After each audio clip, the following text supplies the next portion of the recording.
D-backs take this historic winning streak into Los Angeles. 10 straight wins, 3 consecutive series sweeps, all over NL West opponents, including these Dodgers just last week at Chase Field. And now it's LA's turn to host as we close out the season series. It's the D-backs and the Dodgers on Fox Sports Arizona. Good afternoon from Dodger Stadium and welcome to the broadcast. Steve Berthiaume and Bob Brenly along the way. The Diamondbacks come in here riding their 10-game winning streak.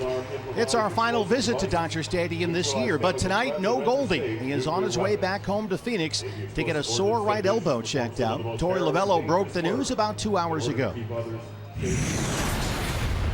There's something that's been lingering in his right elbow for about the past 6 or 7 days, and he's been playing through it. And, you know, to be quite honest, he probably could play tonight if he had to. However, we just feel like as precaution that we want to keep him out of the lineup, have the elbow examined. So he's going to be heading back to Phoenix tonight to get an MRI and just get a look at it. And like I said, we just want to make sure everything's okay. He's just too important of a player. And there's a chance Goldie could be back here tomorrow and play tomorrow night. They don't consider this serious. In fact, Bob, we were in the clubhouse and Goldie was lobbying Torey to let him play tonight. Well, he's only missed 2 games all season long, one of them being yesterday in Colorado. So Diamondbacks aren't overly concerned. Obviously, when it's your superstar player, you want to make sure it's taken care of and he's okay moving forward. And I think this is absolutely the right thing to do at the right time. Well, the Dodgers should be very concerned. They're up against Robbie Ray tonight. He looked sensational against LA last week in Phoenix. 6 2/3, gave up 1 run on 4 hits. The 1 run was a Curtis Granderson solo homer. He struck out 10 Dodgers, absolutely dominated that Dodger lineup that day. He's up against Rich Hill in a matchup of lefties. Here we go, final time this year, the D-backs and the Dodgers. It's 3 from LA on Fox Sports Arizona. Diamondbacks baseball on Fox Sports Arizona is brought to you by Gila River Casinos. Earn rewards 10 times faster than ever before with the card by Gila River Casinos. Sign up for the card today. By Chaz Roberts Air Conditioning and Plumbing. Choose Chaz. By Jack in the Box and the Jumbo Jack. A home run for your mouth. By Chase, master what's now and what's next. And by CenturyLink, connecting you to the power of the digital world.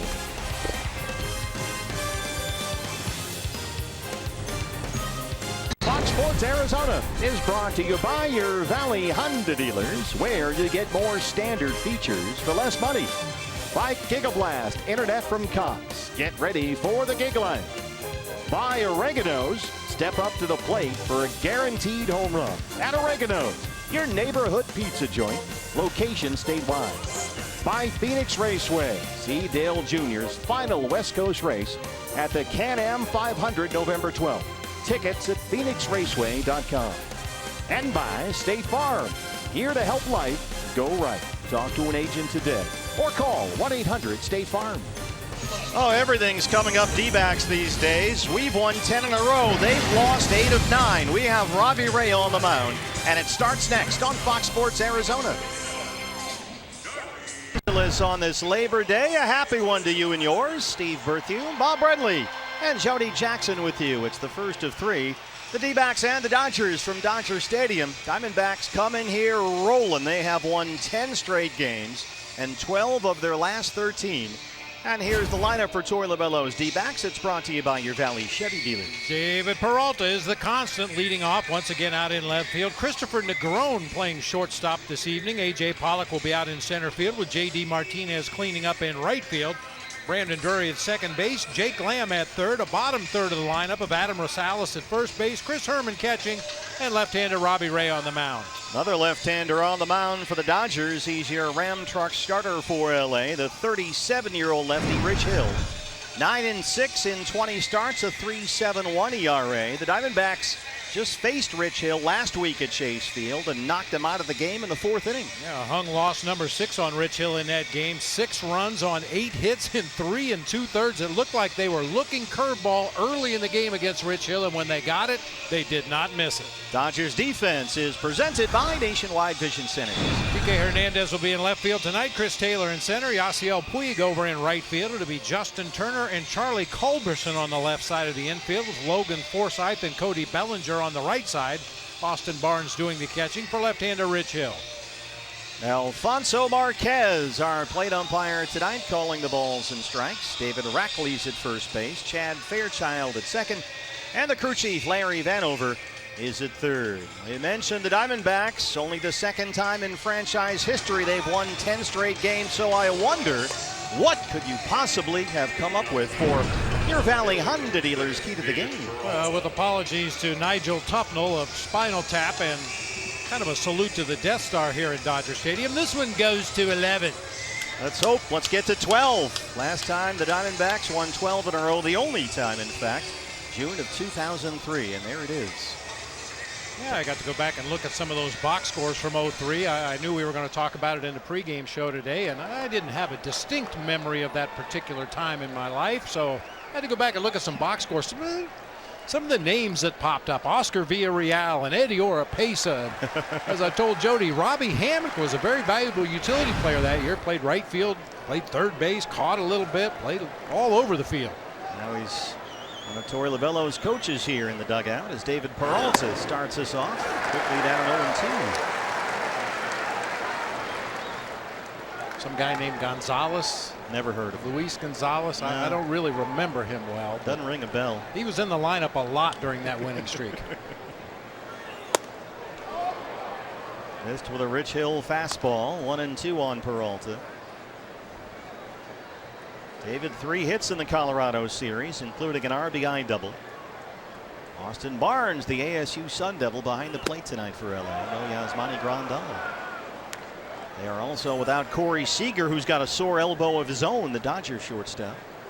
And we do not anticipate that we will see Corey Seager in this series, at least defensively. Charlie Culberson, just called up today from the minors, is the starting shortstop tonight.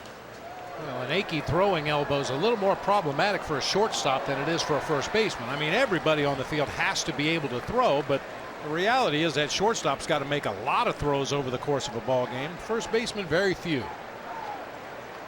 Well, that was the good news about Goldie's elbow. Torey told us today it doesn't bother Goldie when he throws the ball or when he swings.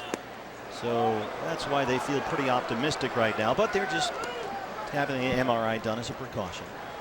David, I'm sorry, Bob. I was just going to say, this is the time of year very few of those guys out there in uniform are feeling 100%. Everybody's got something that's a little nagging, a little hot.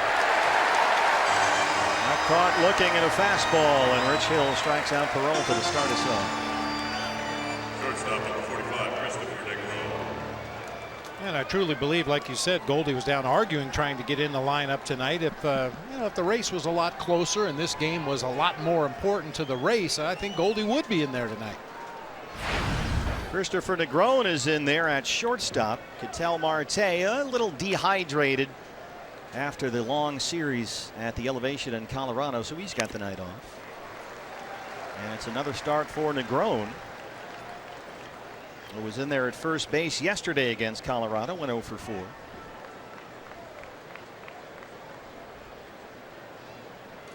Christopher just brought up from the minors with September roster expansion. Hit 300 at Reno this year, 13 homers, and played all over the field defensively. He's a very good defender.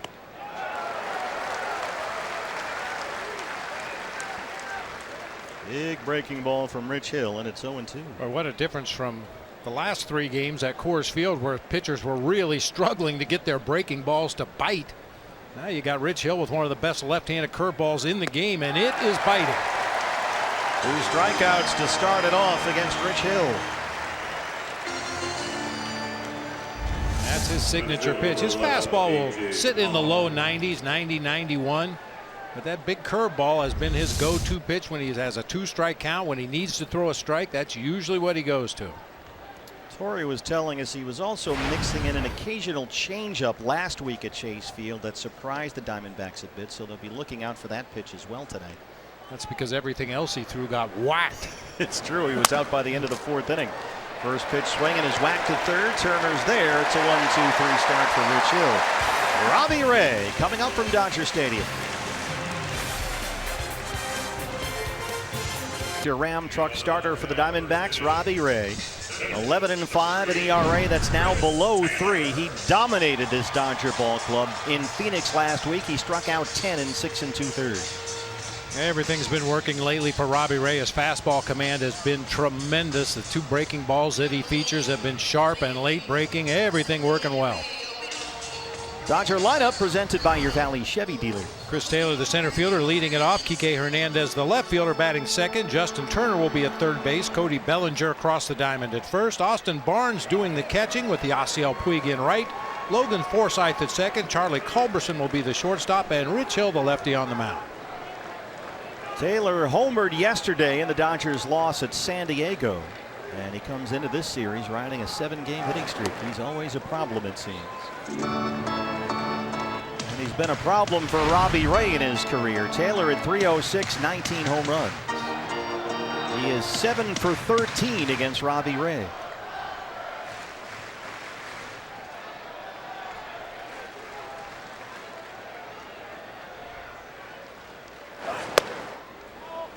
Fastball missed, and it's 2-0. Or the emergence or breakthrough of a guy like Chris Taylor causes an organization to completely reevaluate what they're going to do moving forward. Jock Peterson, who we assumed was going to be the center fielder all season long, should be getting called up here in the next couple of days, but went down to AAA and really struggled.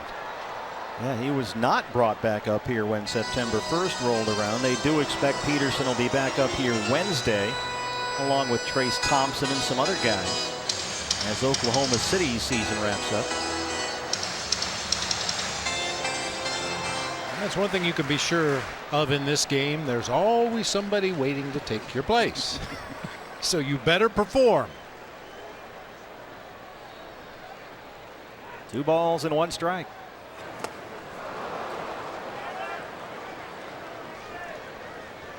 Boy, Taylor almost swung out of his shoes on that one.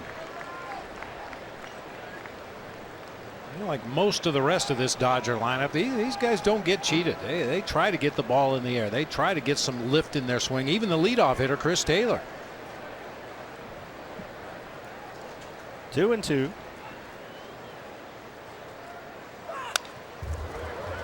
Fastball down and away. He just did get a piece of it.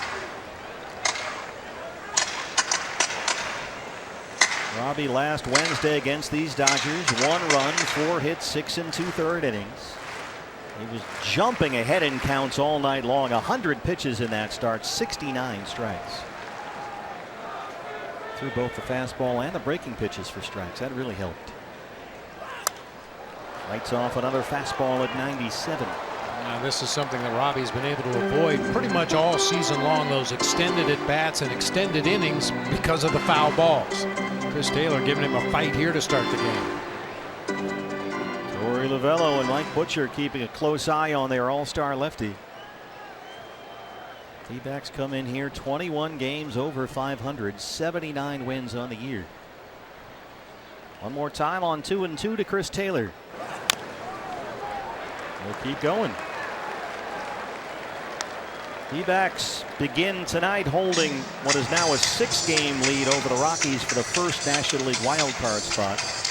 Colorado just beat the Giants this afternoon 4-3 at Coors Field on a walk-off walk.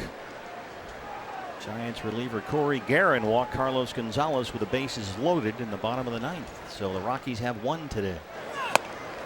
Called strike 3, came in with a fastball and spotted it up on Taylor.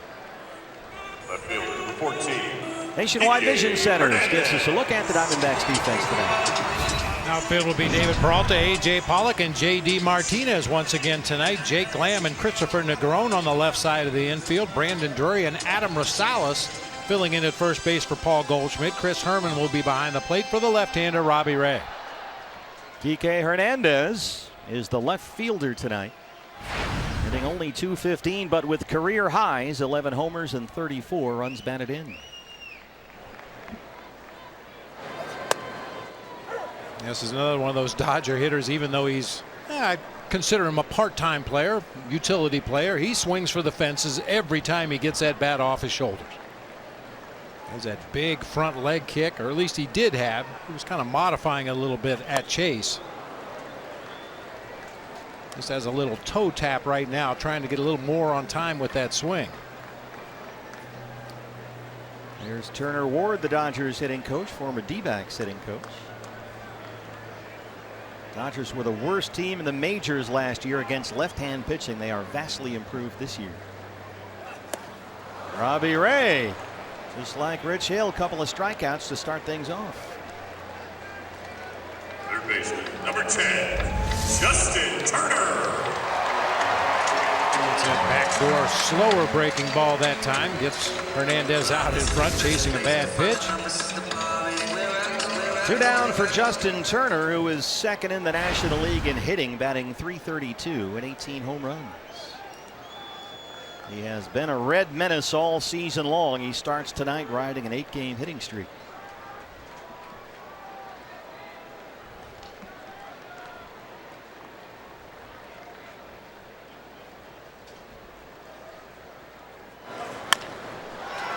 Bouncer to shortstop. Christopher Negron is there. Robbie Ray a 1-2-3 first. No score in Los Angeles.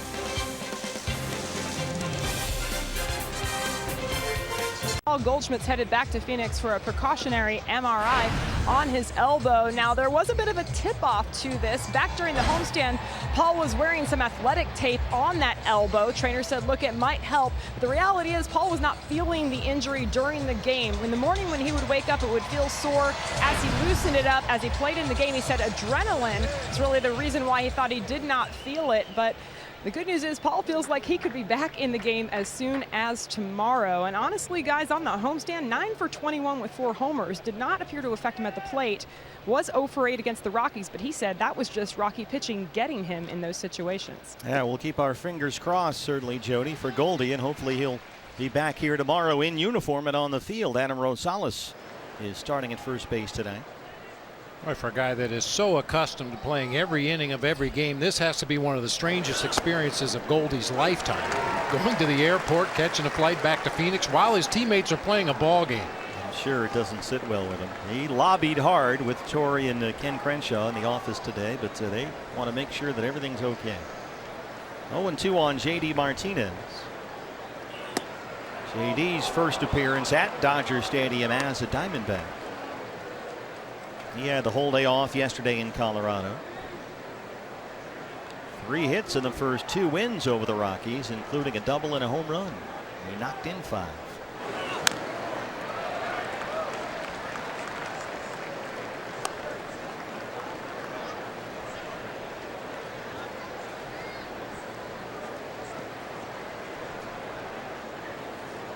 Now that Rich Hill curveball could be just what the doctor ordered for J.D. Martinez. If he happens to bite off a little bit too much strike zone, that's an off-speed pitch coming into his bat.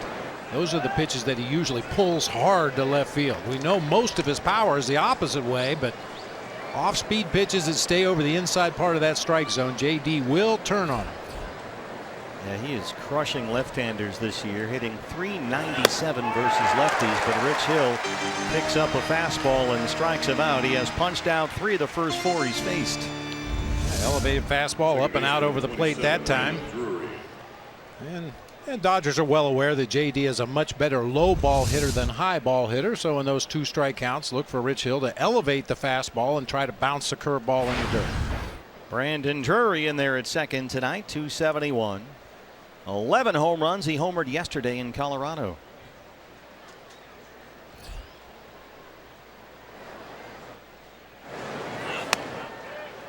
Drops another breaking ball in there and steals strike 1. Brandon has hit safely in 5 straight games, 4 extra base hits during that streak. He's really starting to barrel up the baseball lately. Swing and a miss on a fastball. Rich Hill really mixing in breaking pitches and fastballs here. In his first at bat against Rich Hill at Chase Field last week, Brandon Drury waited on a curveball and hit a rocket to the gap in left center to drive home 2 with a double.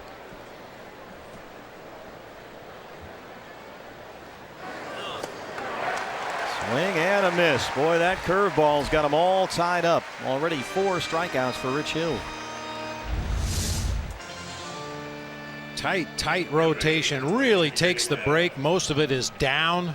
A little bit of a lateral movement inside to a right-handed hitter, but when he's keeping that pitch down there at the bottom of the zone and below, that's when it's tough to lay off of. Jake Lamb batting 6th tonight, 255, 27 homers.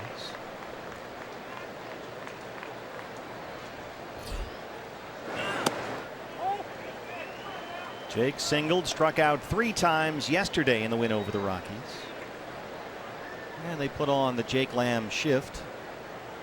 Justin Turner, the third baseman, standing in the second base spot. Logan Forsythe back in the outfield grass.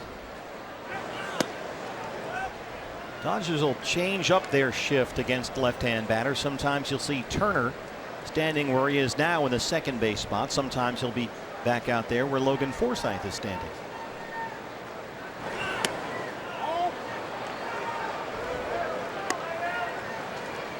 Rich Hill behind on the lefty, 3-0.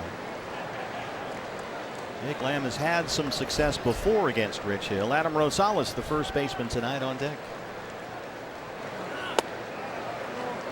3-0 fastball missed. It's a 2-out walk. Well, Rich Hill there wanted nothing to do with Jake Lamb. First baseman number 9, Adam Rosales. A little upset he didn't get the call from Alfonso Marquez there. So a chance for Rosie. 1 on, 2 out. 236, 6 home runs.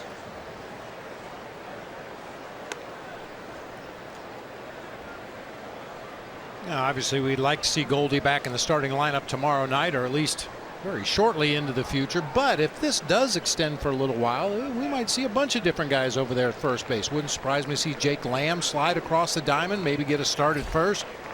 We saw Christopher Negron there yesterday, Adam Rosales today. But hopefully it'll be Paul Goldschmidt tomorrow. A lot of it will depend on right or left-handed starting pitching. They're up against another lefty tomorrow night in Hyunjin Ryu. And then the right-hander Kenta Maeda Wednesday night.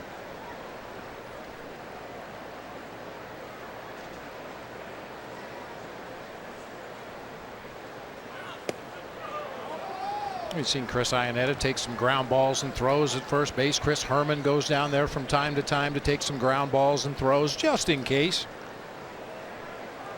And usually when one of your superstars goes out like this for a day or two, there's a line of guys taking ground balls at first base. Hey, Skip, look at me. I'm a first baseman. Put me in there. 2-0.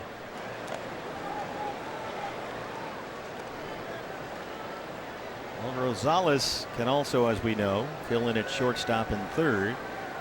Don't anticipate that Ketel Marte will be out much longer than tonight. Just a little dehydrated after all the elevation at Coors Field this weekend.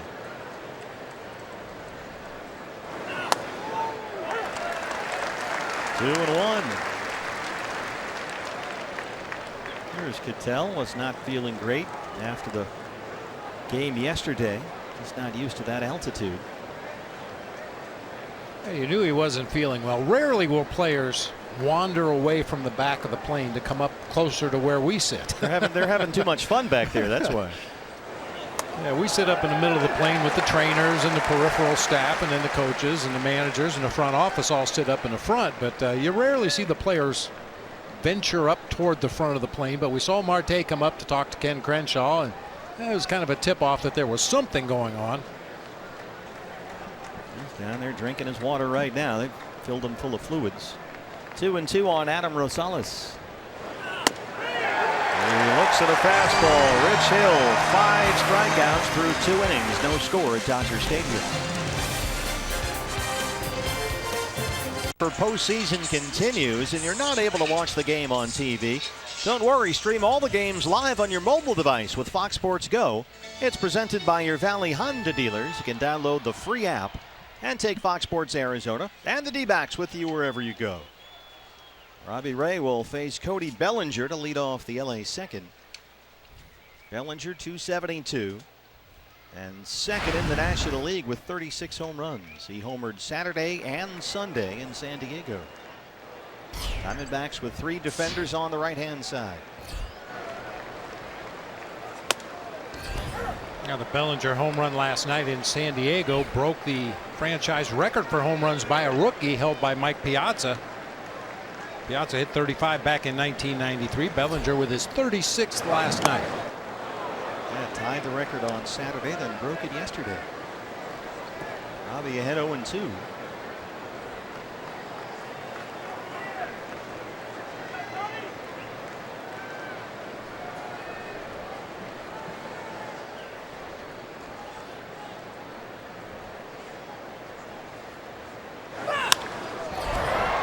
Shoots that one foul down the left field line. So Bellinger homers in each of his last 2 games after recently returning from a brief DL stint. He had a mild right ankle sprain. He missed about a week or so, no big deal.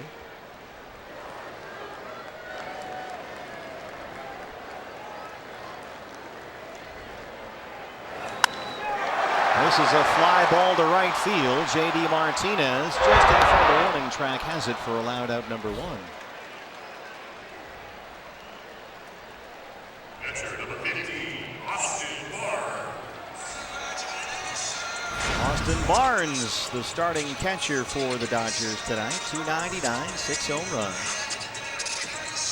Yasmani Grandal, who struggles against lefties. He's a switch hitter. The batting average right-handed not so great, so Barnes gets the start tonight.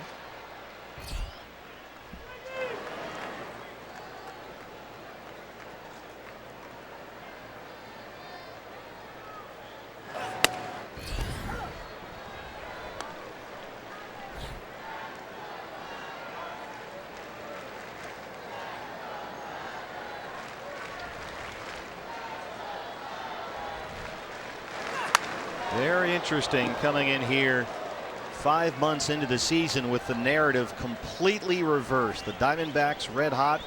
They've won 10 straight. The Dodgers have lost 3 in a row and 8 of 9. The lead for Dave Roberts' ball club, which once seemed like 50 games, is down to 13.5 over the Diamondbacks.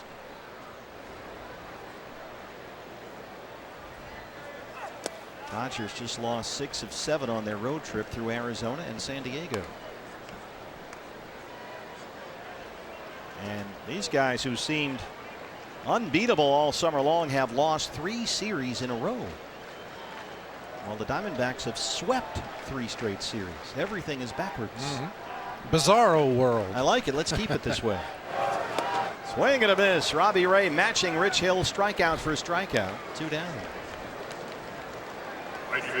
You know, you don't see it as often in the game nowadays as you used to, but when you recognize early on that both starting pitchers are on top of their game, that's when managers tend to change their philosophy and maybe bunt a guy into scoring position, maybe try to steal a base, maybe play a little hit and run. If those starting pitchers are out there dealing, it's probably not going to be one of those games where you can just go to wailing up there at the plate and drive the ball in the gap and out of the park. You're going to have to manufacture a run tonight.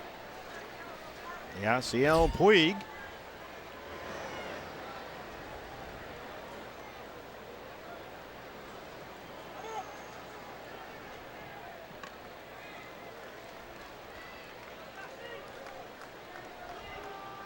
Well, Robbie Ray has been especially effective for the Diamondbacks this year because he's just been kryptonite for the Dodgers. That's going to get out of play. Robbie 2-0 in 4 starts against LA this year. And in 24 innings against the Dodgers, he's got 39 strikeouts coming into today.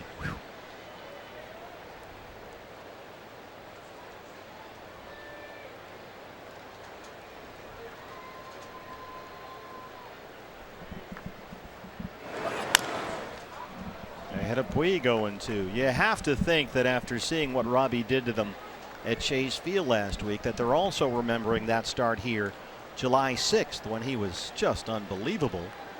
6 innings, matched his career high with 13 strikeouts here at Dodger Stadium.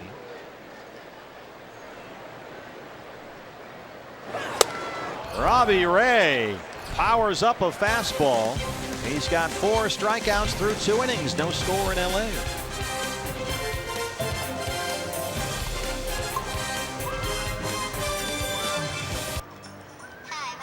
Here in LA, fans, you can watch the drive to the pennant with MLB.tv every night, every device. Watch every out-of-market regular season game live, and you'll get a free subscription to At Bat Premium, the #1 app for live baseball. Blackout and other restrictions apply. Visit MLB.tv for details. Chris Herman leads off the Arizona third against lefty Rich Hill.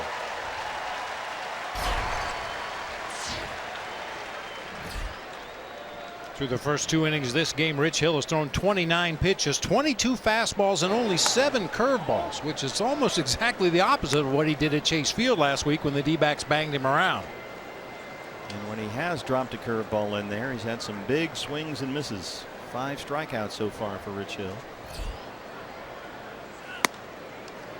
Fastball away. It's 1-1. Chris Herman has hit safely in 3 of his last 4 games. Had a home run against the Dodgers' Hyunjin Ryu last Wednesday at Chase Field. Got a slow breaking ball there. Taps it to first. Bellinger scoops it up and down.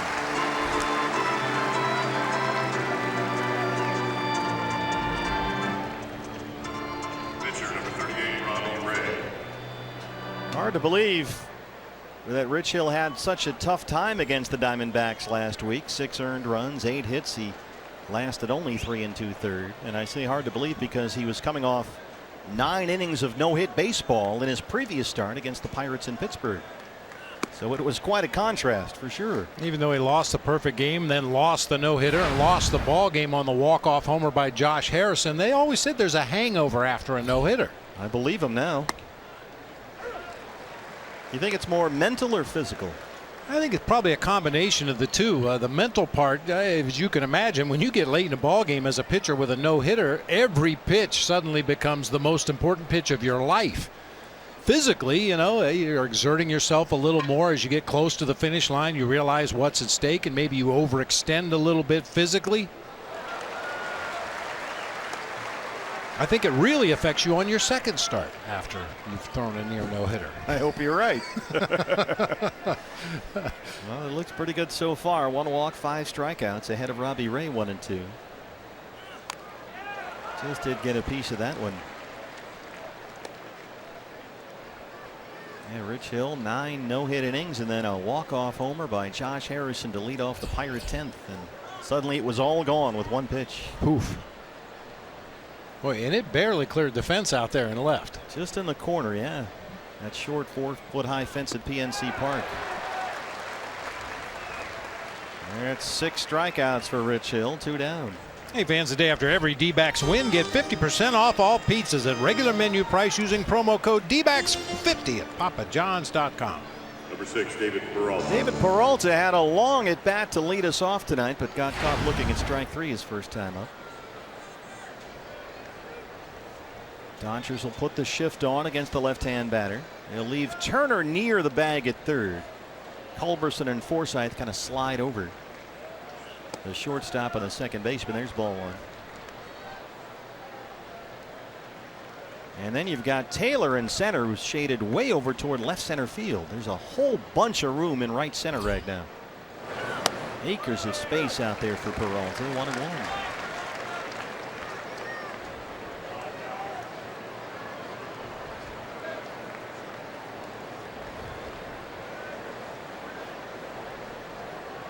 Very muggy, humid day today in Los Angeles. Swing and a miss. It's 1-2. There's almost no wind to speak of right now. The flags in center field are dead still.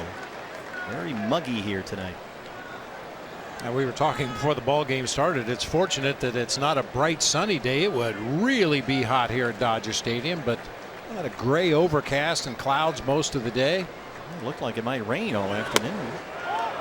He wanted the fastball, didn't get it from Alfonso Marquez, and it's 2-2. If Rich Hill is unhappy, you'll know it. Yeah. He is very demonstrative out there. And we pointed out in his start at Chase Field, it's hard not to watch the ball after the pitcher lets it go, but if you get a chance, watch the follow through. No two will be alike for Rich Hill. He didn't go, Larry Vanover. And once again, Peralta's worked it full, 3-2. Yeah, he's got that sort of Karate Kid sweep the leg thing going after he releases the pitch. And he does the same thing with that leg when he throws over to first, that high kick.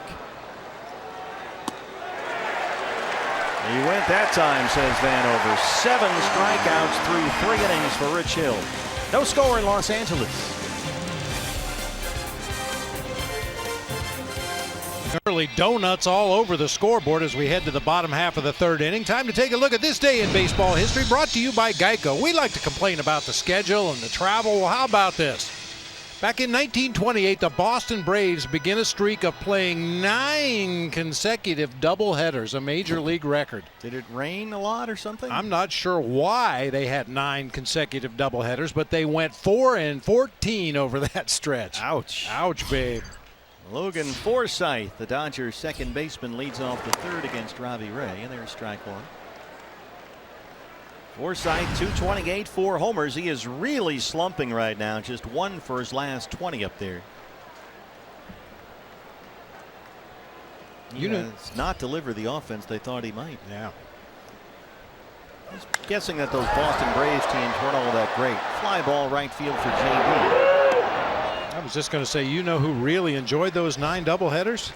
The bench players, because they knew they were going to get some at-bats. A lot of them. Well, here is the first major league appearance this season for Charlie Culberson, just called up from the minors this morning. He has been with AAA Oklahoma City all year. 250 and 4 home runs there. Culberson up to play shortstop. Corey Seager has a sore right elbow of his own. And we did not see Seager play defense at Chase Field last week, and we won't see him play defense, Dave Roberts says, in this series either. He's got some swelling and inflammation in that elbow. So it's Culberson tonight at shortstop. Yeah, which is great news for the Diamondbacks because Corey Seager can only be used in a limited fashion. He may get an at-bat here or an at-bat there as a pinch hitter, but the inability to throw right now will preclude him from going out there and playing multiple innings and getting multiple at-bats. That's the big difference between Seager's elbow and Goldie's elbow. Goldie says he can throw, he can hit, it feels fine once he gets going. Seager cannot throw, and it's been that way for about 3 weeks now. That's going to slice out of play. Steve Garvey played first base for 20 years in the big leagues and couldn't throw. Even with those forearms? Not even a little bit. That was one of the things about our advanced meetings I will always remember. Every bunt situation against the Dodgers bunted to Garvey. Doesn't matter if it's first and second, runner at first, bases loaded, squeeze play, bunted to Garvey. He'll always just take the out at first base, never try to get the lead runner. Well, we may see him around here, Steve Garvey. Usually hangs around Dodger Stadium. See him here a lot. Maybe we should walk up to him and bunt, see what he does. Absolutely. Steve, think fast. Getting a rundown in the hallway. There's no room. Tommy's always here. Oh, yeah.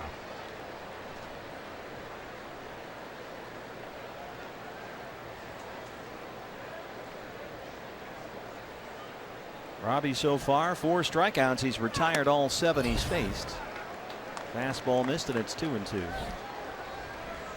As far as Corey Seager goes, he's supposed to play catch tomorrow, start throwing to bases maybe perhaps as soon as Wednesday. Might have another MRI on that elbow, but he keeps insisting it's not serious, but he's been down for several weeks now. 2-2.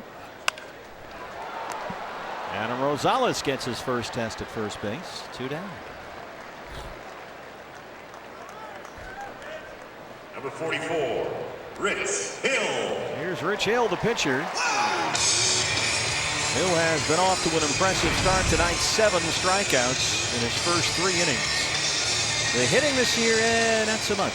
He will bunt for a base hit, though. We saw him do that at Chase Field. He's a very accomplished bunter, even though he only has 1 sack bunt on the season. But when he bunts for a base hit, he looks like he knows what he's doing. Well, he's certainly been around the block, Rich Hill, 37 years old. He kind of taking inventory, looking to Adam Rosales at first, checking on Jake Lamb at third, seeing where the corner infielders are. Rich Hill out of Milton, Massachusetts, a 4th round pick by the Cubs back in '02. And he played at the University of Michigan. I didn't think Michigan guys could do anything. Our producer, Brad the Big Dog Weimer, is a big Ann Arbor alum. Chances are Rich Hill was recruited there to play football and washed out like a lot of them do. Yeah, if only they could put together a decent football team. This is killing him right now. It's got to be. Although the Maize and Blue got a big win over the weekend.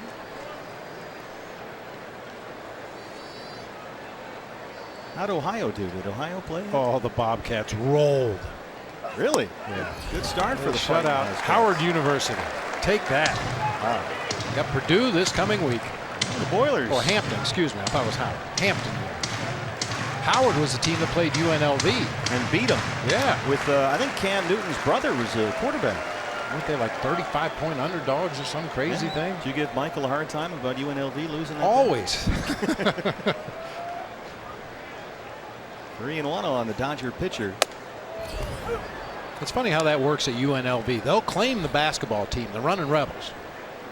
Football team, not so much. In the baseball team, it just depends on whether they're good or not. They don't claim the football team? Not really. They just apologize for it. They're not committed to the football team. Let's just put it that way. Nice catch there by that guy with his Dodger barbecue oven mitt on one hand and the glove on the other. Cattell Marte could use one of those when he runs bases. Well, it is Dodger blue. Yeah, we got to get a different color. But I see where you're going there. That's the big giveaway tonight, that Dodger barbecue thing. Appropriate Labor Day giveaway. Sure. Can stick it in the fire. Robbie Ray, 5 strikeouts. He set down all 9 he's faced. No score in LA.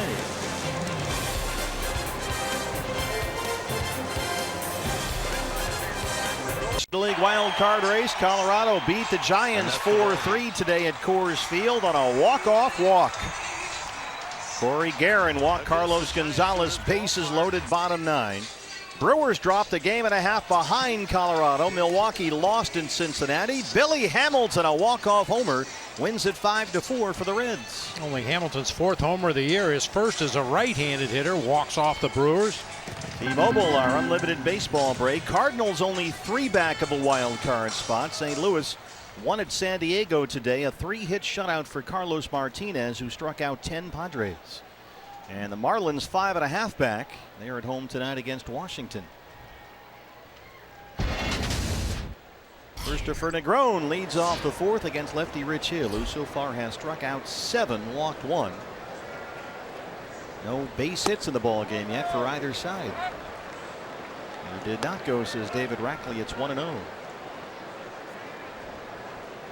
Christopher Negron, the shortstop.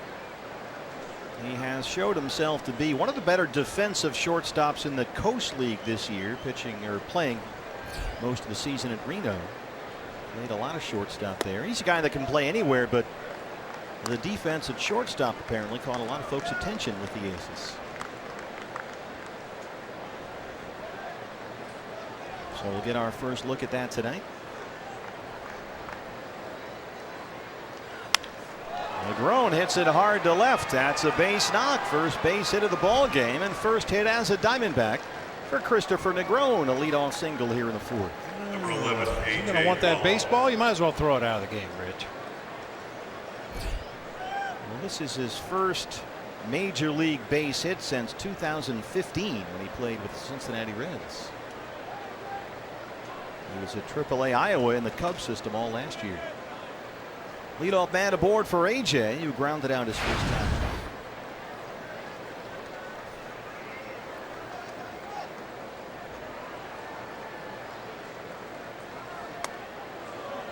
Tried to drop that curveball in there, but missed. It's 1-0.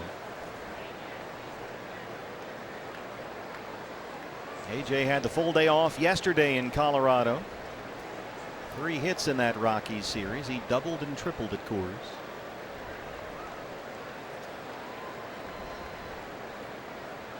See if a base runner can take Rich Hill out of his rhythm now.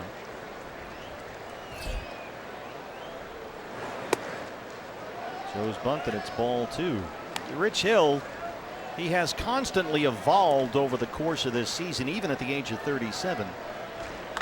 He had to leave a start here against the Diamondbacks in April with blister problems. He missed a month. And then when we saw him here in July, he was pitching from the stretch all the time and throwing a bunch of cut fastballs. That was a new pitch for him. Lazy fly ball to center. Taylor coming in. But now you'll see Hill work from kind of a modified windup, and he stopped throwing that cut fastball almost entirely. So it's something different every time you see this guy. Most pitchers try to find some consistency with their pitches, have their go-to pitch in a 2-strike count, their get ahead in the count pitch, and Usually it stays fairly consistent over the course of the season, but Rich Hill just constantly toying with his delivery and his arsenal. Of course, it all comes back to that big curveball. That's his go-to pitch in any situation. It's a big weapon for him for sure. J.D. Martinez struck out his first time up. And Rich Hill, when he throws over to first base, just kind of slings its sidearm over there with that front leg kick. Negron runs pretty well, 13 stolen bases with Reno this year.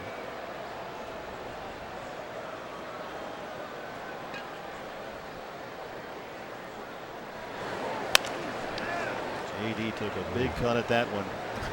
He loaded up that time. Yeah, that's one of those curveballs we were talking about in his first at bat. If Rich Hill happens to leave one on that inside part of the plate and down, and he times it up, that ball's going to go a long way to left field. Well, there is a little bit of a wind blowing out to left center. 50 pitches for Rich Hill, 30 strikes. And with a cutter right there, 1-1.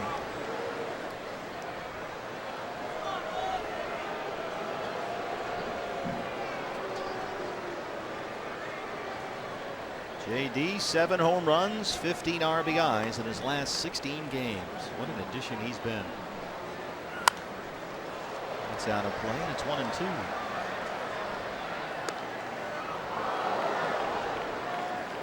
Chris Herman was saying this weekend, watching JD Martinez hit at Coors Field, it kind of feels like every time JD steps in there, something good is going to happen. And you're always, when you watch JD, Bob, it seems, watching and waiting for that big swing where he hits it a mile someplace. It could come at any moment, it seems. 2-2. That old saying about a guy is in scoring position as he's standing in the batter's box. That's the case with J.D. Martinez and Goldie. A lot of the big sluggers in the game. You just never know when he's going to absolutely launch one.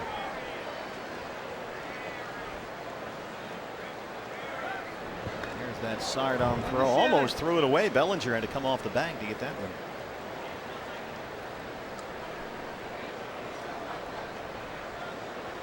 Dave McKay coaching at first. Dave, the architect of the DJ LeMahieu shift, which was a huge success over the weekend against the Rockets.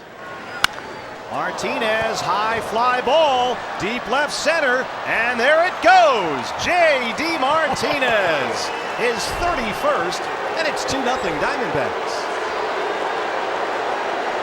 Chris Herman was right. Every time he steps in there, you feel like something good is going to happen. J.D., that's 8 home runs in his last 17 games. The scary thing about this, I don't think he got all of this ball and still hit it halfway up the pavilion out there in left center field. It was a fastball down over the heart of the plate. Got through it well, got a lot of backspin on that ball. Hernandez gave up on it rather quickly. Taylor just runs over there to see which fan is going to catch that one. Brandon Drury. That is a big-time jumbo jack off the bat of J.D. A free jumbo jack tomorrow. A Jack in the Box for the purchase of a large drink.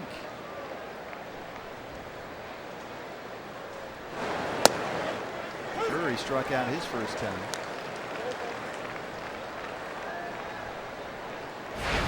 There is a school of thought among Diamondback Nation that J.D. stands for just dingers. Ooh, I like it. So take that and run with it. In the hole, Turner in front of Culberson. 2 down.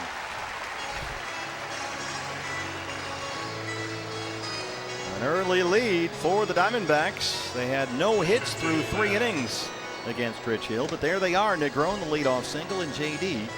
the 1-out 2-run homer. And that's exactly what you hope for when one of your big offensive cogs is not in the lineup. Somebody else pick up the slack. Somebody else do something. And J.D. Martinez took it upon himself to give the D-backs a lead with that long 2-run homer. Jake Lamb walked his first time up. He got almost nothing to hit from Rich Hill. That fastball was in there, down and away. Dodgers have the shift on. Turner at second base. Forsythe way back of the outfield grass.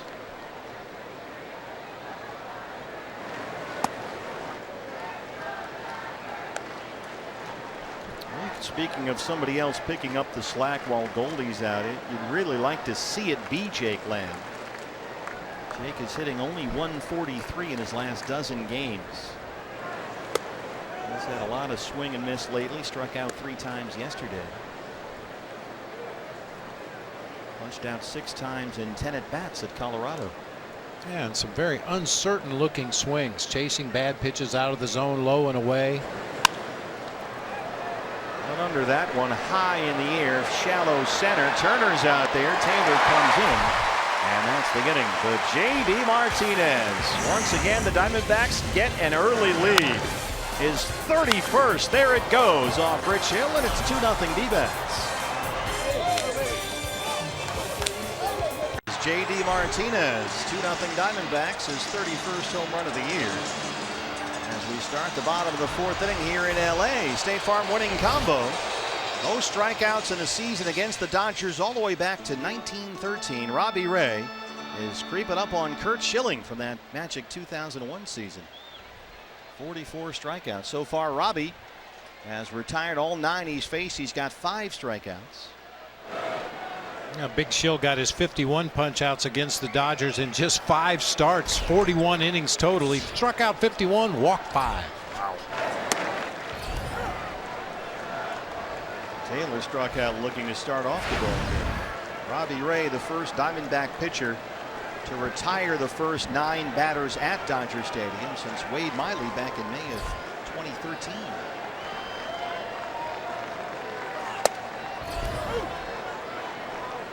Jumps ahead of Taylor 0-2. How about this? Robbie talked about getting ahead last time he faced these guys and how important that was. Throw strike 1, throw strike 2. 40 pitches, 32 strikes. Wow.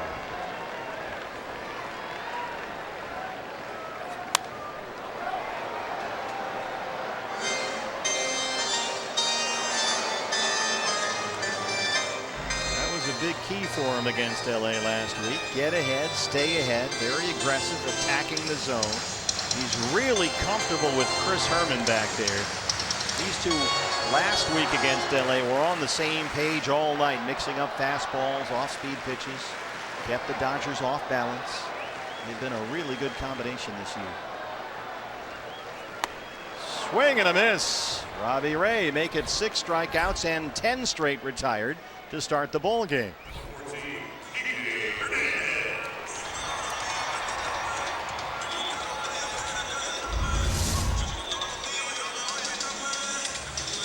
Just enough downward movement on that slider to get the swing and a miss. Bring up Kike Hernandez. So now Robbie has become the first D-back to retire the first 10 Dodgers in this ballpark since Brian Anderson 17 years ago. The best start by a Diamondback pitcher in this ballpark in nearly 17 years. Hernandez, a strikeout victim his first time.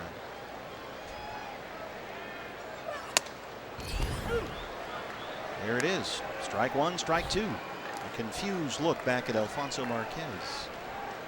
I was just thinking that, watching Chris Taylor walk back to the dugout and Kike Hernandez walking up to the batter's box. Not the same body language, not the same swagger we saw from these Dodgers earlier this season. Of course, they're trailing 2-0 in the ball game.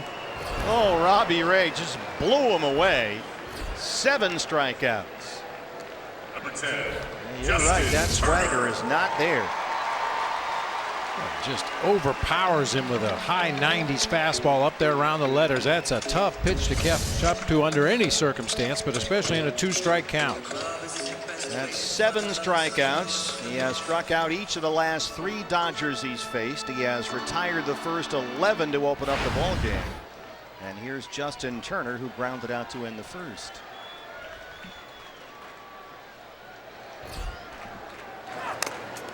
Clonk. That one really got Herm back there. It looked like it got him on the shoulder, right off the top of the right shoulder.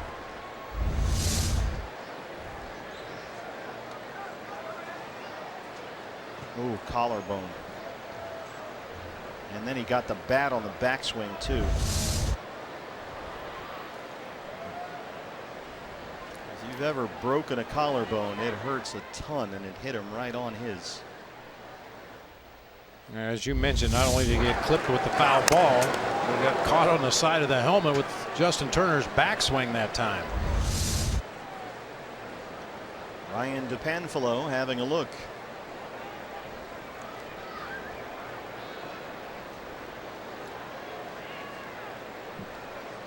Chris Iannetta is of course here. They also have John Ryan Murphy, another catcher acquired from Minnesota at midseason, who has been with the Diamondbacks for a week or so, but it looks like Herm is going to be okay, thank goodness.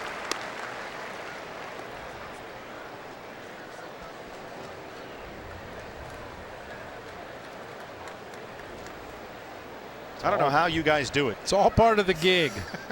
It sure is. Once the initial pain goes away, it's one of those things, kind of like a merit badge. See this bruise right here? Yeah, Justin Turner fouled off a pitch, got me right there. See this one on the inside of my thigh? I've had that for 3 years. I got spiked at home plate on a play. They become merit badges. Sounds like Richard Dreyfuss and Robert Shaw comparing bite marks and jaws. So it's 0-1 on Turner.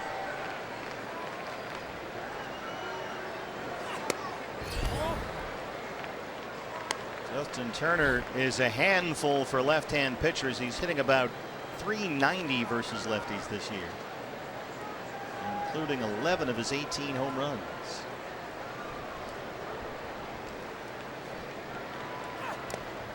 And check his swing.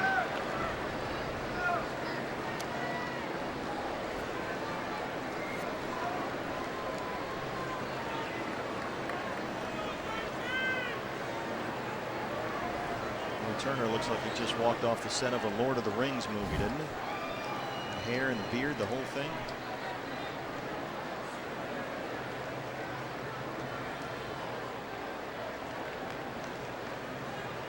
Chris Herman wants it elevated. Turner chased it, but just did get a piece.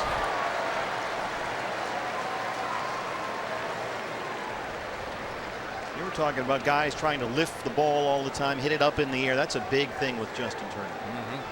Always trying to get it up, trying to lift the pitch, keep it off the ground. He said the way he runs, a ground ball's an out. Not particularly fast. He's got a piece of that one.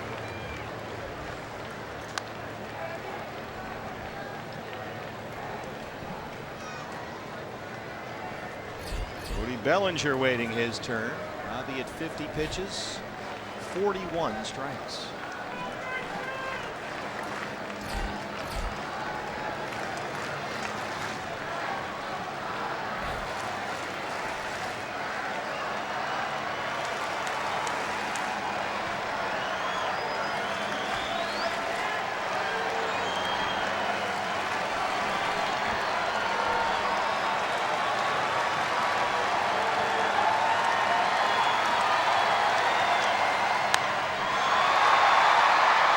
Center field. Easy fly ball for AJ. Robbie Ray, 4 perfect innings at Dodger Stadium. D-backs lead it 2-0. 5th innings, JD Martinez, his 31st homer. It's 2-0 D-backs as we start the 5th inning. And fans, this is big news. It's the fight for postseason. You've got another chance if you miss the big discount for the Diamondbacks Rockies series at Chase Field. That starts 1 week from tonight.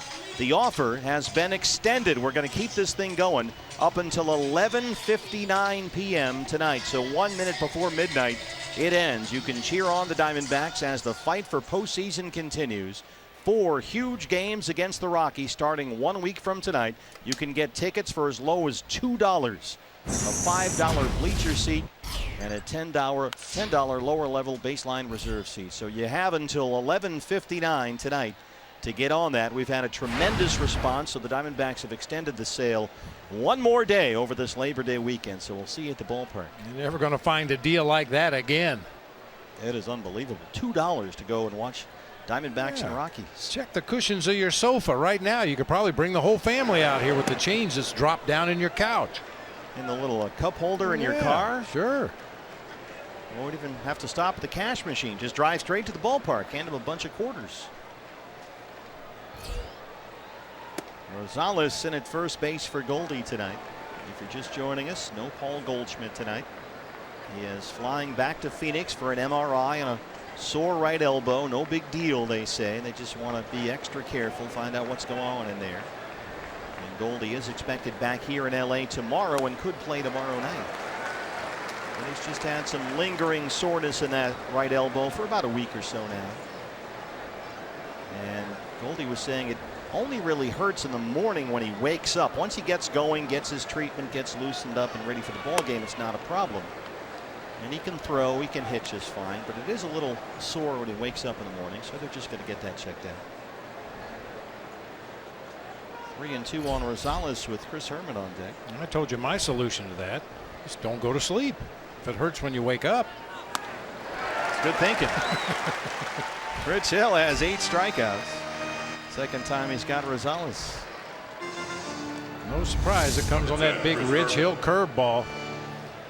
I tell you, some lefties can get more spin, and when we've talked about spin rate, the advanced analytics in the game nowadays. There was a left-handed pitcher back in my playing days for the Pittsburgh Pirates, the late Rod Scurry. He was a left-handed reliever, and he threw his curveball so hard and could spin it so hard that you could actually hear the ball as it went by you in the hitting zone. Just sort of whizzing the seams. Yeah, you could hear the seams cutting through the air. Just a vicious 12-6 curveball. Well, that's something that a lot of teams look at now when they're trying to, hey, should we pick up this guy, trade for that guy? And everybody throws a curveball or a slider, but they check the spin rate on it because I guess more spin, more movement, right? Yeah, and some guys get a lot of movement on their curveball because they take velocity off of it. So it's going to drop more as it gets into the hitting zone. Other guys can throw their curveball extremely hard with a lot of spin and still get a lot of break. Who had the best curveball you ever saw? Boy, there's a few of them. Rod Scurry was right there at the top of the list. He was a left-hander that could buckle a right-hander's knees with his curveball. Herman sends it high in the air to short left field for Hernandez. I mean, there were given starts when Nolan Ryan had his curveball working. You might as well just leave the bats in the rack. That could not have been any fun. 2 down for Robbie Ray. How about Sandy Koufax? He was pretty good with that curveball.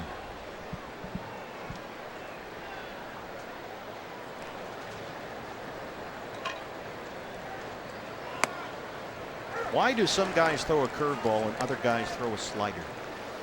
I think it's just a matter of what feels best. A curveball is a very odd delivery. You really lead with the heel of your hand. If you make a throwing motion, normally a pitcher's hand is behind the baseball. And then you impart some kind of a spin as you get out to the release point. But the curveball, you lead with the heel of your hand and your fingers on top of the baseball and really pull down to get that over the top rotation that you need. And some guys just can't do it consistently. The slider for most guys is a much easier pitch to control and a much easier pitch to throw. Well, Rich Hill has 9 strikeouts through 5 innings, but the Diamondbacks have a 2-0 lead.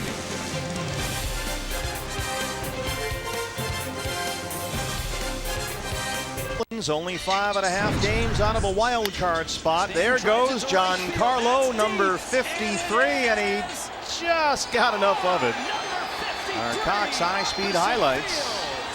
Marlins and Washington at Marlins Park in Miami. Hey fans, Giancarlo and the Marlins will be at Chase Field coming up in just about 2 weeks. So get your tickets at dbacks.com. Come on down and watch Giancarlo Stanton September 22nd, 23rd, and 24th. dbacks.com for your tickets. Don't miss that show. It's coming to town later this month. You know, you just hope that somewhere along the line Giancarlo Stanton gets tendinitis from giving so many high fives this year. 53 home runs. Speaking of home runs, here's the guy who's right behind Giancarlo on the National League list. It's Cody Bellinger. He's second. Giancarlo has 53. Bellinger second with 36. A little bit of a gap there. He's flying out to right his first time up. Robbie Ray has retired the first 12 Dodgers he's faced. This is headed toward the left field corner and out of play. The most consecutive batters Robbie has ever retired in a game is 14. He retired the first 14 Dodgers at Chase Field in September of last year. And a big part of that is his breaking ball tonight. Coming into this inning, through 4 innings, he had thrown 23 breaking balls, 19 of them for strikes. Diamondbacks have the shift on against Bellinger once again. Fouls off the other way. It's 1-2. 7 out of 10 curveballs in the strike zone. 12 out of his 13 sliders were strikes. Roan, the shortstop, on the first base side of second. Brandon Drury back a few steps on the grass in right field. Rosales right on the line at first. Missed with a hard fastball, and it's 2-2. Bellinger has homered in each of his last 2 games, Saturday and Sunday in San Diego. Austin Barnes, the catcher, on deck. Struck him out. Robbie Ray, 8 strikeouts. He has set down the first 13 Dodgers.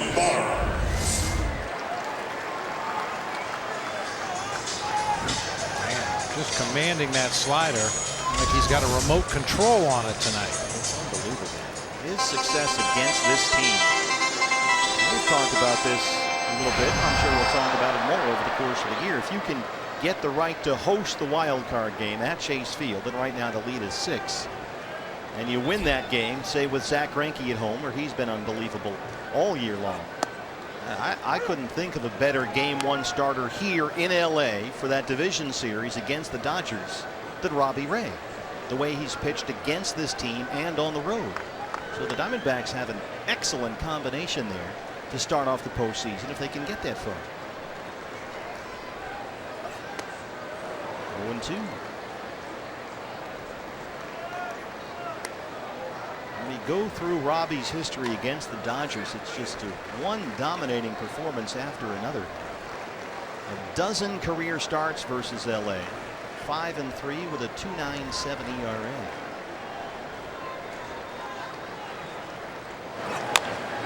Yeah, one thing, I don't know if I've ever seen it before, but during the course of this 10-game winning streak, the starting pitcher got the decision every time. Twice through the rotation, every starter won. Is that because of the early leads? I'm sure that's what it is. Mostly 8 out of the 10 games the Diamondbacks had early leads in the ball game, and that allowed the starter to just kind of settle in and cruise through the middle innings of the ball game, which they were all able to do successfully. His 8th 0-2 count through the first 15 batters. That was the formula for success last week, and he rings up another one. 9 strikeouts for Robbie Ray. 14 up and 14 down. Boy, and as a hitter, when a guy's commanding his breaking ball the way Robbie is tonight, you get locked up on fastballs. You get so concerned with that slow curve and the hard slider that when he rears back and throws 196 right down the middle, you just can't pull the trigger. Puig struck out to end the second.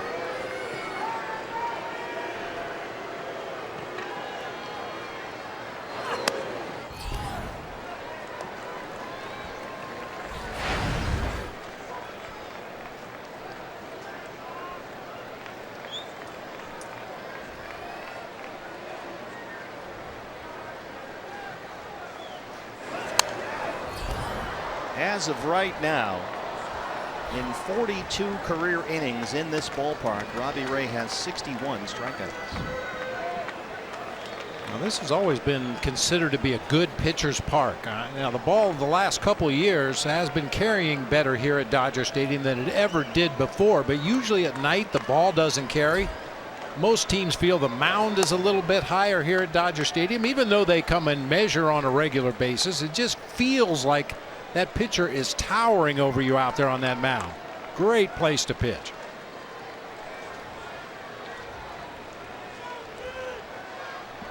J.D. Martinez got him the lead. A 2-run homer in the 4th, his 31st of the year. 2-1 on Yasiel Puig.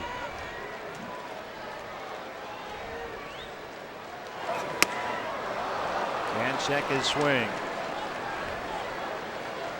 Robbie Ray's career high, retiring the first 14 batters in a ball game, came here against LA last September. If he gets Puig, it'll be 15 up, 15 down.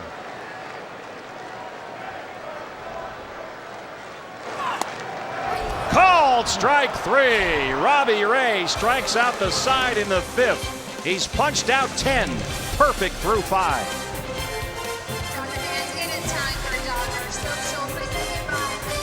Paul Goldschmidt and the fact he's going back to Phoenix for an MRI. Hopefully just precautionary with the elbow. Torey Lovello also delivering some injury news today that was not good for Nick Ahmed. He was just about to come back from the fractured hand.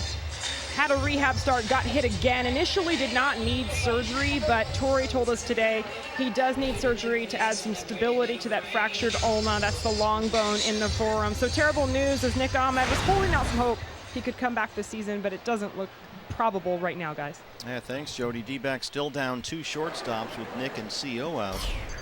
Both on the DL. David Peralta has struck out twice against Rich Hill, and he leads off the 6th. Rich Hill is pitching a pretty fair ball game himself. He's walked 1. He has struck out 9, and he's given up only 2 hits. A Christopher Negron single to lead off the 4th, and a J.D. Martinez 2-run homer. There was some good news on Randall Delgado. They've really missed Randall back there in that bullpen. He will pitch with Missoula on Wednesday. He did the whole thing coming back from that elbow problem. He threw a long toss, then threw off a mound, and then had a sim game, and now he's back in the minors in a rehab appearance. So Randall is very close to coming back, which is great news for that bullpen.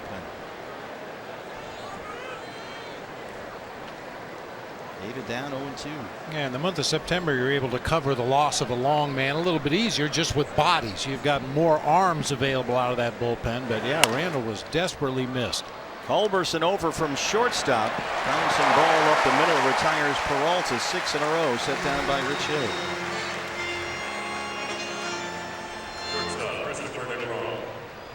Randall was a critically important piece the first half of the season. Oh, you just think about the time he stepped into the rotation. They needed somebody to step into that rotation and eat up some innings, and Randall did a real nice job of that. His assigned duty as the long right-hander out of the bullpen. Fortunately, it didn't happen a lot in the first half of the season, but when he was needed, he was able to go in there and give Torey 2 or 3 or 4 innings. So he will pitch for Missoula Wednesday, and they'll see where they go from there. That's out of play.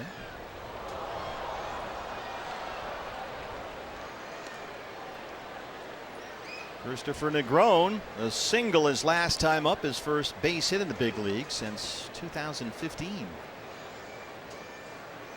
All of last year with the Cubs AAA team in Iowa. All of this year with AAA Reno in the Diamondbacks system, where he was a .300 hitter.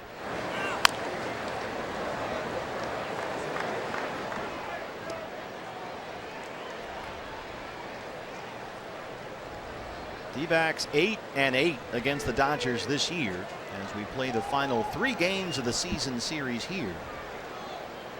Just 2-5 in LA this year.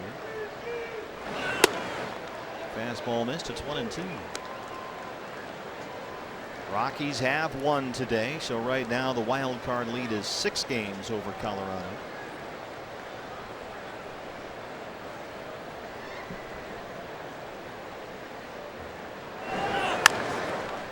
Bounce to third for Turner.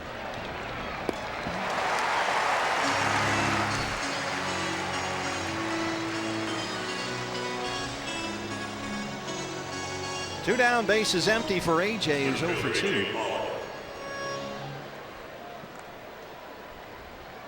AJ's bat really coming around as of late. He's hit safely in 5 straight games. 7 of his last 8. Coming off a day off yesterday at Coors Field.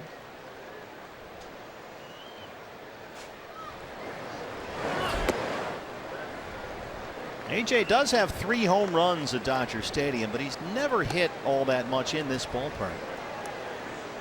32 games here. He's a career .237 hitter at Dodger Stadium.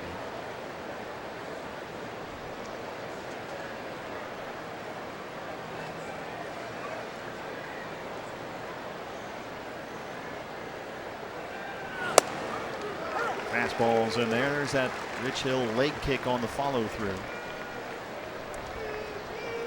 His fastball is about the equivalent of a Zach Greinke changeup.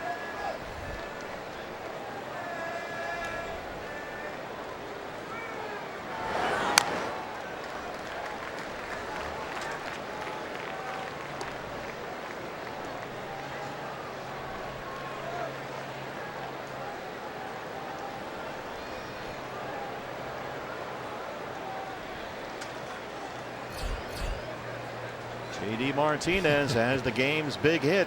Caged animal. Sidearm delivery that time. High hop for Culberson, the shortstop. And Rich Hill has retired 8 straight since the Martinez homer. But the D-backs hold a 2-0 lead.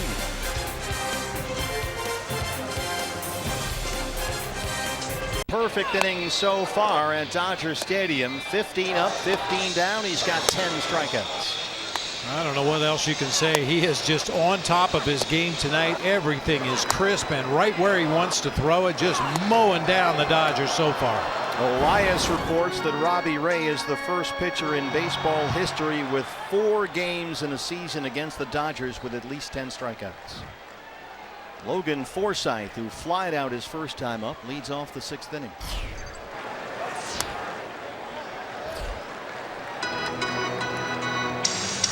Forsythe 1 for his last 21 at the plate.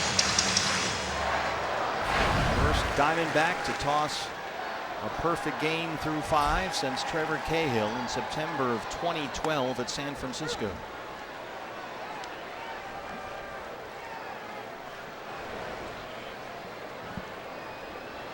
Last Diamondback lefty to be perfect through 5. Doug Davis back in July of 2008 at San Diego.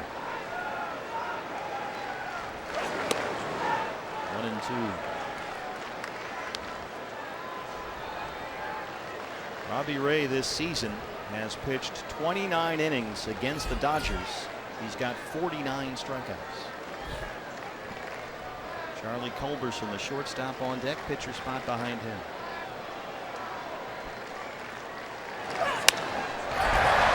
Base hit. Little dunk single in the center for Forsythe.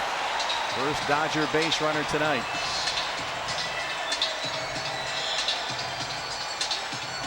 Well, it needs to be pointed out that Robbie Ray, for the first time in this ball game, will be pitching from the stretch. And occasionally, when you get this deep into the ball game, working out of your very comfortable windup, that can be a little bit of an issue. Culberson just brought up from the minor leagues today. Grounded out his first time. He's been with AAA Oklahoma City all year. Hit .250 there with 4 homers. Fastball's a strike and it's 0-1. No Corey Seager for this series, Dave Roberts says. Seager has a sore right elbow of his own and will not play in the field until next weekend at the earliest. He is available to pinch hit.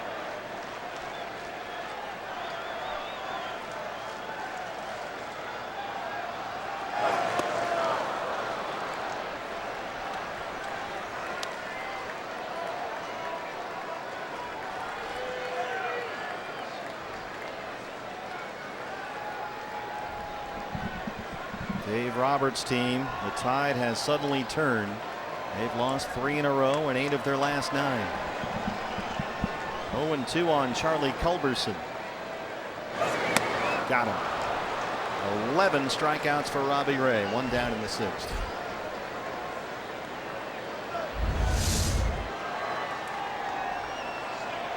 Rich Hill's night will end here. Rob Segedin will pinch hit. Pinch hitting for the Dodgers, number 25. Segedin just called backup with the Dodgers last Friday. 2 for 12 in 5 games this year. Hitting for the pitcher, Rich Hill. Well, this is just what we were talking about the other day in the National League as opposed to the American League. Rich Hill hasn't thrown poorly in this ball game, but you're trailing by 2 runs. You're into the 6th inning. You've got to pull the plug on your starting pitcher and try to score. Figuring the way Robbie's going, you're not going to get many opportunities. Yeah, absolutely. Of course, in the American League with the designated hitter, as long as your pitcher's effective, you just keep sending him back out there, and there's no reason not to send Rich Hill back out there other than the fact that Dodgers have to find a way to score against Robbie Ray. Yeah, Rich Hill, 6 innings. He gave up only 2 runs on 2 hits. Walked 1, had 9 strikeouts. He's retired the last 8 he's faced, but Segedin hits for the pitcher here.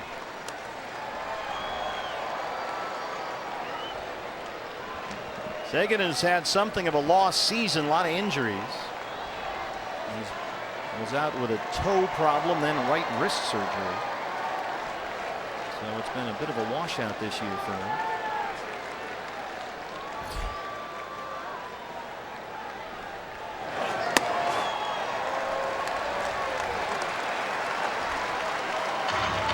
Two balls and one strike.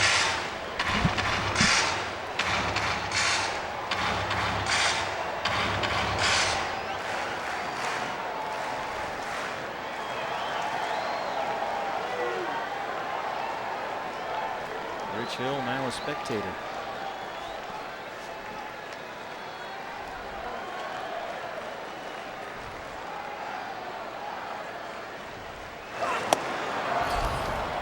Good hard fastball from Robbie, and it's 2-2. He's had 11 strikeouts right now. Robbie's career high is 13 strikeouts. He's done that twice, including earlier this year in this ballpark. July 6th, he punched out 13. Struck out 13 Padres August of last year at Petco Park. Called strike 3. That's number 12. Well, we've talked a lot about Robbie Ray's breaking stuff today, but that sneaky two-strike fastball has frozen a lot of Dodger hitters. 96. Just above the knees, right in the middle of the plate. Second, and a good fastball hitter couldn't even pull the trigger. Chris Taylor, who's been a problem for the Diamondbacks all year long, has struck out twice so far tonight. 305 and 19 homers. He homered yesterday at Petco Park in San Diego. A 7-game hitting streak coming into tonight. Forsythe at first, 2 outs.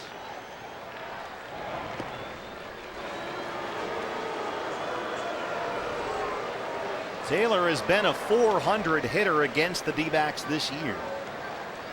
3 homers and 7 RBIs in 11 games.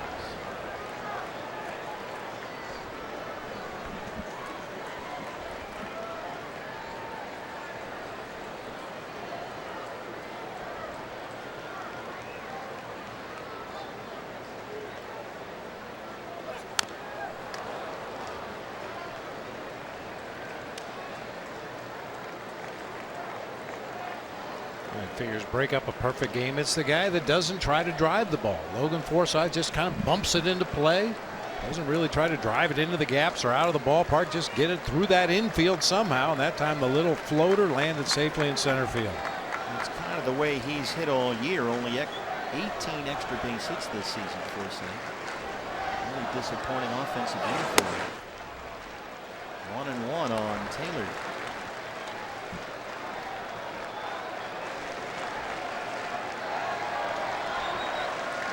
Robbie Ray, 2 starts since he missed a month after the concussion from the comebacker in St. Louis at the end of July. Won both starts so far, beating the Mets and these Dodgers. 1-1 on Chris Taylor.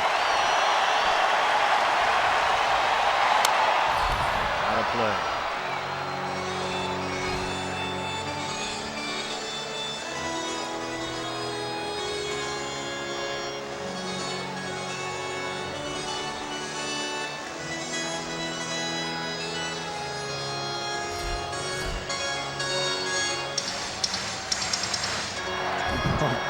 Talked about how successful he was throwing strike 1 and strike 2 against these guys last week. Get ahead and stay ahead. And he's done it again tonight, really attacking that strike zone. 1-2 on Taylor.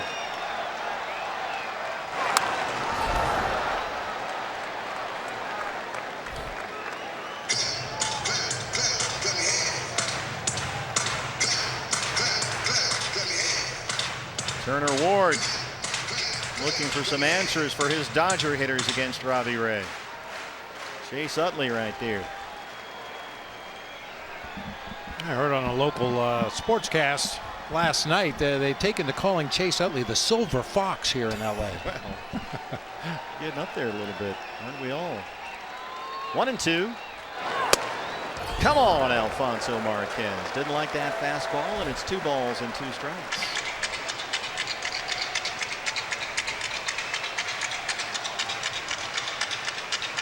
Robbie has been just about the best road pitcher in the major leagues. Only 1 loss and 11 road starts all year. His road ERA is under 1.5. 2-2 on Chris Taylor. Struck him out. Robbie Ray, through 6 innings in LA, has matched his career high with 13 strikeouts. Time for a strike zone presented by Farmer John, standing next. As we start the 7th in LA, Fox Sports Supports proud to team up with Snowball Express and its commitment to providing hope and new happy memories to the children of our fallen heroes while on active duty since 9/11. By bringing children together from all over the world, Snowball Express provides an annual life-changing event to make each child feel special as we remember the lives of their parents. We remember. Visit foxsportsupports.com and learn how you can help. New pitcher for LA. Big power right-hander Pedro Baez, his 57th appearance. He's had a very good year, a 1.94 ERA. Now before Baez gets started here in the top of the 7th, how about this, partner? 170 total pitches thrown in the ball game tonight by Rich Hill and Robbie Ray. Only 27 out of the stretch. Wow. 13 for Hill and 14 for Robbie. Well, the Diamondbacks had 2 base runners, 3 if you count J.D. Martinez, who homered. The Dodgers have had only 1. Logan Forsythe, the single to lead off the 6th. And here is J.D. to start the 7th. Christopher Negron, a single to lead off the 4th against Rich Hill. The first D-backs hit 2 batters later. Martinez at his 31st. And his 15th as a Diamondback.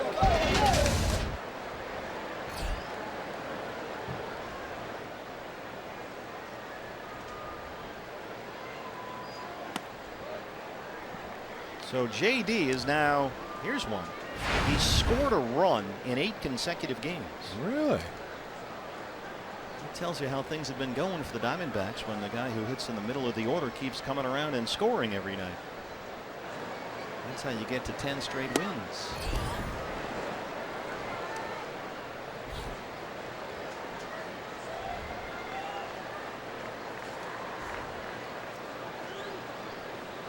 Baez is tough. That 1.94 ERA is 7th best in the National League among relief pitchers.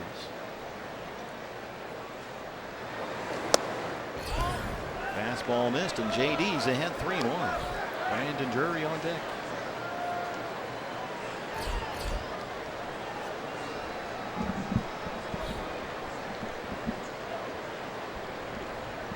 Baez is also maybe the slowest reliever in baseball.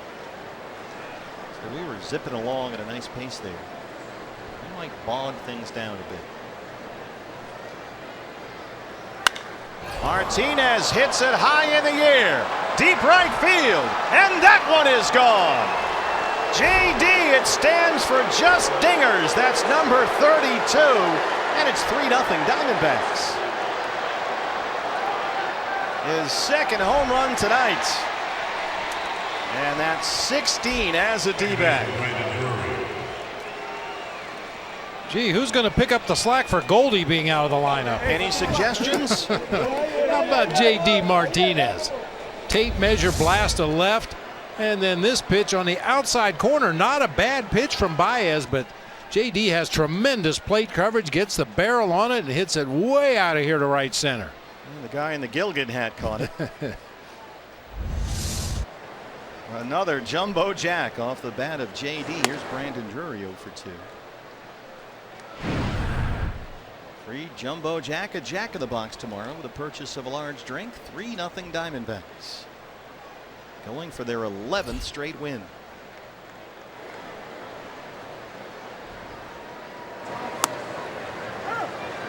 Third multi-homer game for J.D. Martinez since coming to the Diamondbacks. Let's see, this is his 40th game with the Diamondbacks, J.D. He's got 16 home runs and 37 RBIs in those 40 games.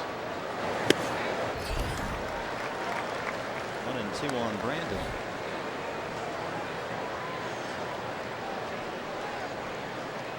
Well, we talked yesterday about the 3 true outcomes and how that's kind of taken over baseball. The outcome of an at-bat that's affected by nothing else, either a strikeout, a walk, or a home run. This has been very much a 3 true outcomes ball game. Drury bidding for one. This is hit deep right center field, and that ball is gone. Brandon Drury. That's a dozen for Drew. They go back to back, and it's 4-zip D-backs.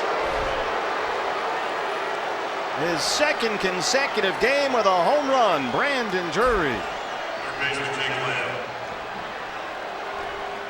Well, we were talking about it earlier. There was a time just a couple of 3 years ago that this ball would not have left the ballpark at Dodger Stadium at night. Fastball up and out over the plate, and Drury stays right on it, drives it to right center.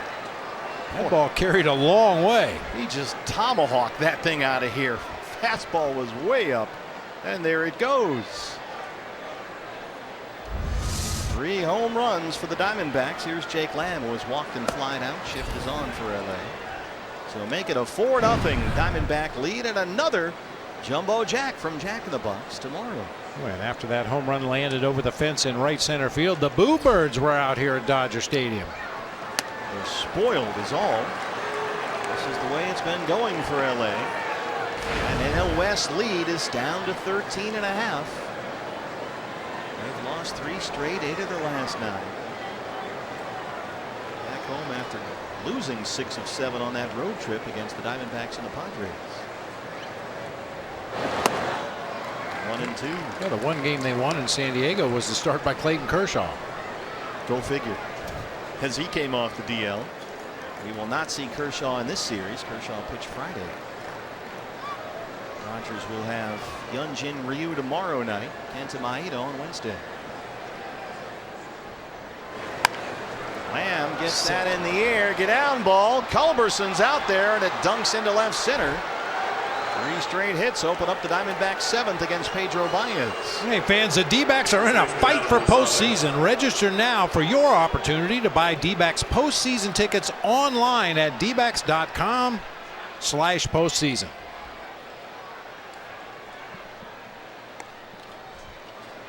Adam Rosales.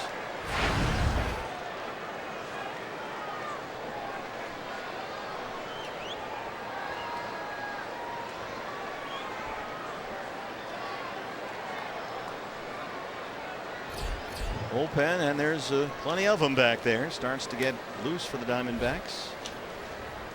Paredes, the left-hander, saw him at Chase Field last week. Boy, there you go. You got to love September baseball. The notes on the Dodgers bullpen is 2 pages long. They got a million guys back there.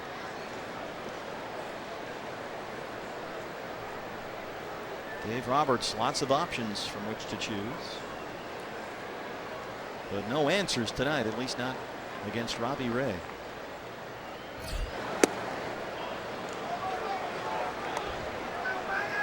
Everybody in the Diamondback bullpen just chilling. Not much for them to do. Robbie Ray, 6 scoreless innings. He's already matched a career high with 13 strikeouts. He was perfect through 5. Logan Forsythe singled to lead off the 6th. The only Dodger base runner tonight. Rosales bangs one into center. Lamb will stop at second. Listen to those Boo Birds.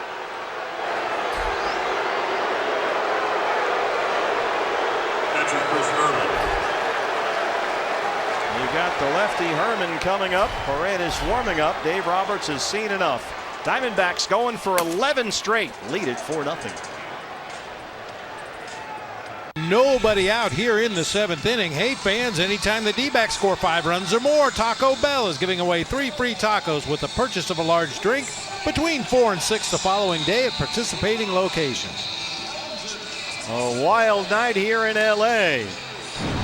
2 home runs for J.D. Martinez. Back-to-back homers in this inning against Pedro Baez. Chase the right-hander, and with Chris Herman coming up, Dave Roberts goes to his lefty. Edward Paredes, his 8th appearance of the year. He has pitched scoreless baseball in his last 6 1/3 innings. And how about this? The inning started off Martinez, Drury, back-to-back homers. Lamb singled, Rosales singled. So as Herman comes up, This is the first plate appearance in the ball game for either team with runners in scoring position. About that. Well, it speaks to how good the starting pitching was in this ball game. Well, here's the Herminator, 0 for 2 so far. He's got Lamb at second, Rosales at first. Still no outs and 2 runs already in. Pedro Baez faced 4 batters, gave up 2 homers and 2 hard singles. Well, maybe 1.5 hard singles. Jake dunked his into left center, but they all count the same. Chris, about a 150 hitter against lefties this year. Does have a couple of homers against left-handers. That one missed. It's 1-0.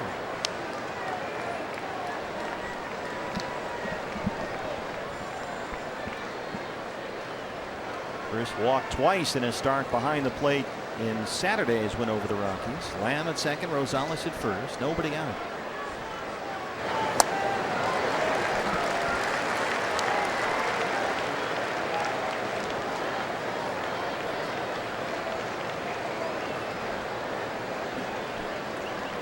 D-backs looking for their 11th straight win. The franchise record is 12 consecutive wins set under the Brenly regime back in June of '03. Herman hits one into right field. That one gets down. They're going to stop Lamb at third. And with no outs, the bases are full of Diamondbacks. That's 5 consecutive base hits. Pitcher Robbie Ray. Nice job by Chris Herman. He just missed a breaking ball on the pitch before. Gets another one hanging there in the middle of the plate, and this time he bangs it into right field to load him up for Robbie Ray. The Herminator with a single against the lefty. Tony Perez-Chica, no reason to send Jake Lamb home there with a big inning in the works. Infield comes in. Here's the pitcher, Robbie Ray. Bases full, nobody out. This harkens back to a piece of advice I got from teammate Reggie Smith back in the day. They made a pitching change. The base was loaded, nobody out. I was the next scheduled hitter, and Reggie was up after me. And he called me back to the on-deck circle and said, "Hey, kid." And I'm thinking, oh, boy, I'm going to get some advice from a veteran here.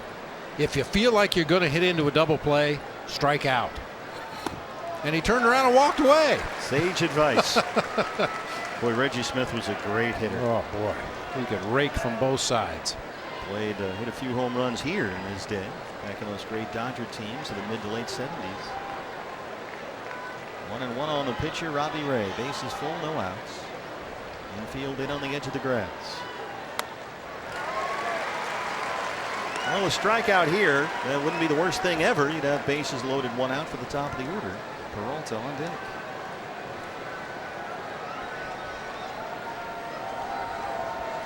Robbie struck out in his first 2 at-bats against lefty Rich Hill. Hill went 6 innings, struck out 9. It's off the glove of Bellinger at first and rolls into right. Lamb is home, Rosales right behind, and it's 6-0 D-backs. Clank off the glove of Cody Bellinger, and it rolled away from Forsythe at second. That's Tacos and a 6-0 lead. Always happy Tacos when you drop a 5 spot on the Dodgers before they get on the board. Infield playing in, no range down there for Bellinger, just has to dive to his right. Ball clanked off his glove, rolled out into shallow right field, allowing 2 runs to score, and Diamondbacks now situated at the corners. A single and 2 RBIs for Robbie Ray. They rule it a base hit. He's knocked in 2 runs. First and third, no outs. It's turned into a 4-run D-backs 7th. Here's David Peralta, 0 for 3. Chris Herman at third, Robbie Ray at first. Oh, you talk about Pedro Baez being one of the best relief pitchers in the game at 1.94 ERA will get blown up tonight. Kiss that goodbye. No innings pitched, gave up 4 earned runs. How are we looking? Still no outs in the inning. 4 runs in. Big innings are fun. Big innings at Dodger Stadium are a lot of fun. Ecstatic. They make you ecstatic.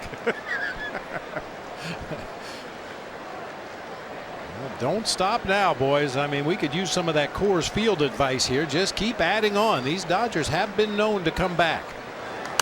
Popped it up. Foul ground for Turner. And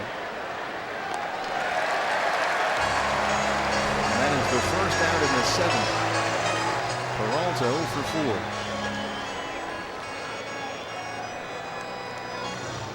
4. Eighth man to bat, the shortstop tonight, Christopher Negron. He singled and scored in the 4th, came in on J.D. Martinez's first home run tonight. J.D. has hit 2. In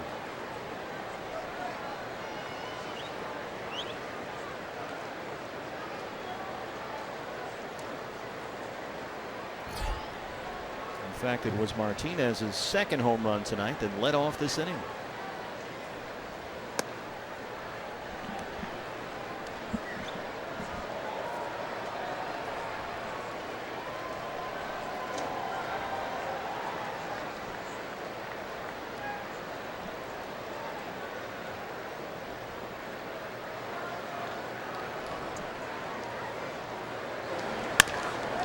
Bounced over the mound. Forsythe steps on the bag. And they turn 2. But the Diamondbacks score 4. Martinez and Drury go back-to-back. Robbie Ray knocks home 2. It's 6-0 Diamondbacks. Umpire Alfonso Marquez, he's got the lineup card in his hand, and he's been out there the entire break here in between innings. Not sure exactly what the issue is, but he's getting some kind of clarification here, and it's taken a while. In the meantime, let's take a look at what's next. It's brought to you by CenturyLink. Game 2 of this 3-game series, our final visit here to LA. And it's the former Dodgers, Zach Greinke, on the mound against lefty Hyunjin Ryu. Diamondbacks live pregame show on Fox Sports Arizona. Comes your way at 6:30. First pitch at 7:10. Now they brought the crew chief Larry Vanover over from third, and Torrey continues the lineup card discussion. Yeah, I wonder if it's some confusion over who is eligible for the Dodgers over there. Rob Seguin was not on the initial lineup card as an extra player, although he's already pinch hit in this ball game. Now, technically, a manager does not have to list the extra players on the lineup card that you exchange at home plate. You just have to list your starting 9. That could be the reason for the confusion here. Seguin possibly not even on the Diamondbacks roster that they have over in the first base dugout, and Torrey just wants to make sure that that Seguin was indeed a legal player. Seguin pinch hit for Rich Hill in the bottom of the 6th and struck out. Robbie struck out the side in the 5th, struck out 3 in the 6th. He has already matched his career high with 13 strikeouts. 6 scoreless innings. He's given up only 1 hit, a Logan Forsythe single. And Kike Hernandez, who has already struck out twice, leads off the LA 7th. Coming into this inning, Robbie Ray had struck out 13 Dodger batters. He'd thrown 18 pitches out of the strike zone. He's at 84 right now. He's had 1 3-ball count, and that was to Rich Hill, the pitcher. How about the Diamondbacks in the top half of this inning? Martinez homer, Drury homer, singles by Lamb, Rosales, Herman, and a 2-run single by Robbie Ray. 6 straight hits to start the 7th inning. Only the 5th time that's ever happened in D-backs history.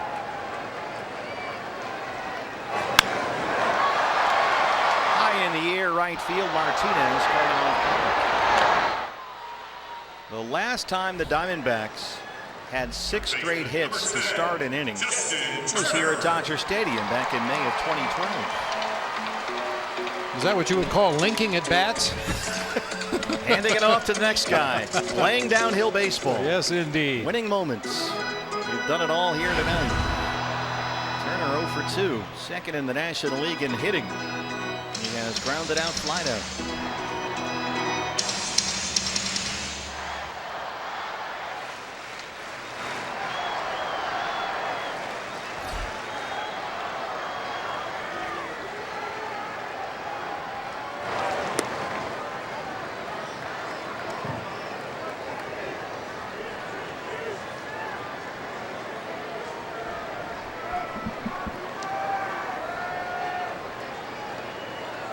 Rockies have already won today. They beat the Giants 4-3 at Coors Field.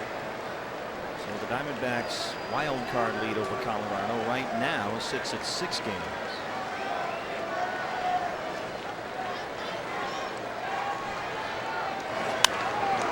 Guerin walked Carlos Gonzalez with the bases loaded in the bottom of the 9th, and the Rockies beat the Giants on a walk-off walk.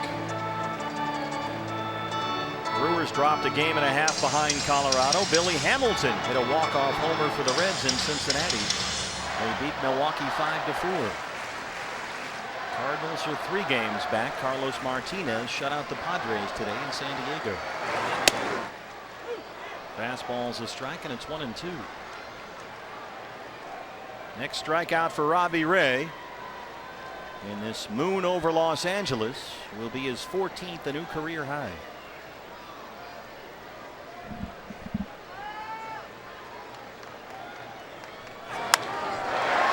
Base hit for Turner. A 1-out single in the 7th, only the 2nd hit for the Dodgers against Robbie Ray. Hey fans, Coyotes night is this Friday, September 8th at Chase Field. Get the special event ticket package that includes a lower level baseline reserve ticket and a D-backs Coyotes baseball for just $25. This special event ticket pack is available online now at dbacks.com/coyotes. Okay, BB, 90 pitches here for Robbie. Bellinger is flat out struck out. You've got a 6-0 lead. What are you thinking? Do you extend him? Oh, yeah. I mean, right now there's no reason not to. The only reason might be the pitch count, but still very much under control. Swing and a miss. And this is one of those games for me where maybe the pitch count gets a little over exaggerated. Robbie hasn't really pitched in any stress at all here tonight. Good ball. Yeah, most pitchers will tell you that 5 innings and 75 pitches with runners on base every inning is a lot harder than throwing 9 innings of shutout baseball. And he's still gassing it up, throwing fastballs by some good hitters here. 0-2 on Bellinger. And he has not been in any kind of high leverage situation whatsoever. He set down the first 15 batters he faced today. 0-2 on Cody Bellinger. Like the breaking ball that time. George Lombard coaching at first for LA. Bellinger has homered in each of his last 2 games. Yesterday broke Mike Piazza's Dodgers rookie record for home runs. 36. Barnes, the catcher, on deck.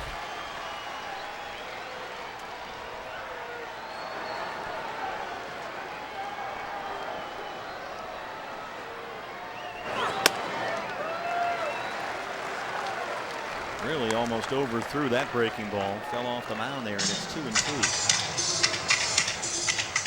It's really the first pitch I think that Robbie has tried to overthrow in this game. Tried to put a little extra snapdragon on that slider low and away from Bellinger. It just got away from him and ran up and in. Guys in the bullpen are literally yawning for the Diamondbacks. 2-2 to Bellinger. Got him! Robbie Ray. That's a new career high. 14 strikeouts. Catcher number 15, Austin Barnes. And they're on their feet. A whole gang of Maytag repairmen down there in that bullpen tonight. Just rushes a high fastball by Cody Bellinger. 14 strikeouts. 6 2/3 scoreless. He's given up only 2 hits. He's already punched out Austin Barnes twice tonight.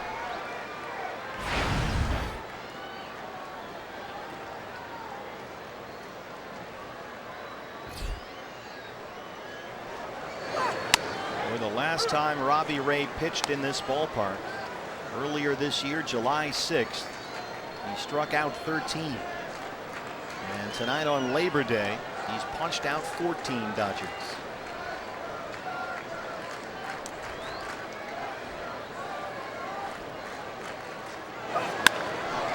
Fly ball, left field, playable for Peralta.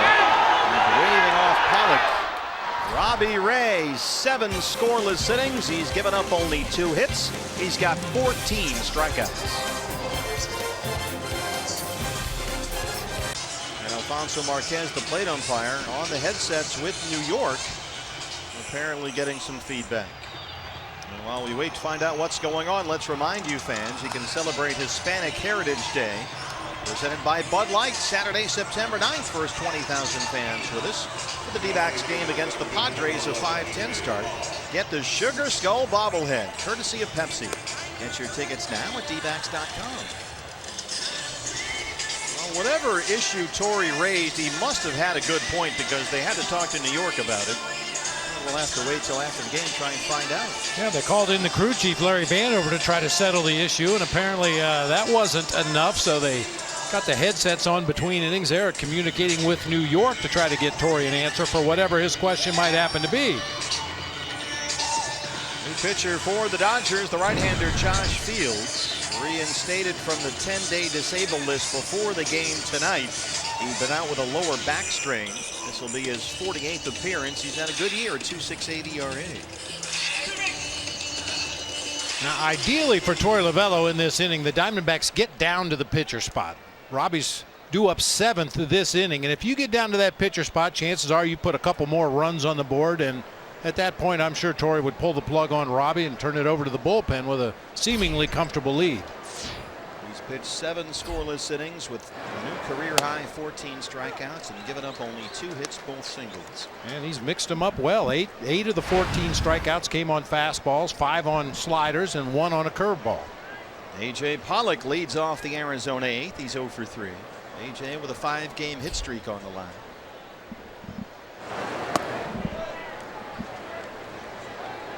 D-backs a chance to extend their winning streak to 11 games, which would be 1 shy of the franchise record. Diamondbacks won 12 in a row back in June of 03 under the Brentley regime.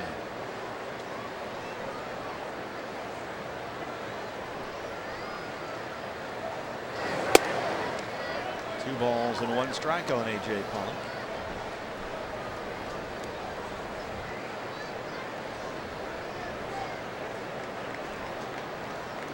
Dave Roberts has been looking for answers a lot lately. They just came back from going 1-6 on a 7-game road trip. And the NL West lead probably still insurmountable, but it's interesting, getting awfully interesting right now. Only 13.5 games. This is game number 138 for the Diamondbacks. If they won it, they'd be only 12.5 back in the NL West. 6.5 up in the wild card. The worm may have turned in the NL West. And the D-backs favorite. Swing and a miss at that Fields fastball, and it's 3-2. J.D. Martinez, who was homered in both of his last 2 at bats, as usual, just pacing like a caged lion. His on-deck routine is interesting compared to Goldie's. Goldie, of course, stands with his foot back against whatever railing he can find. J.D. just paces, anxious to get up there. He's still doing it. He's just waiting for his handler to throw him a T-bone steak. Well, they've thrown him 2 tonight. Yes, indeed. A 2-run home run in the 4th off Rich Hill, a solo shot to lead off the 7th against Pedro Baez. Full count on Pollock, 3-2.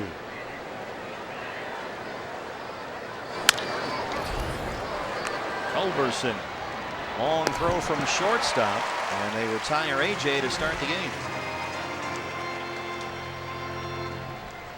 Well, here he comes, J.D. His 31st homer in the 4th, number 32 in the 7th.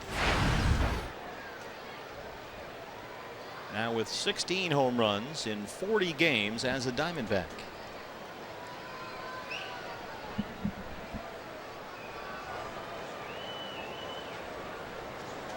One was launched halfway up the seats in left center. The other one went deep to right.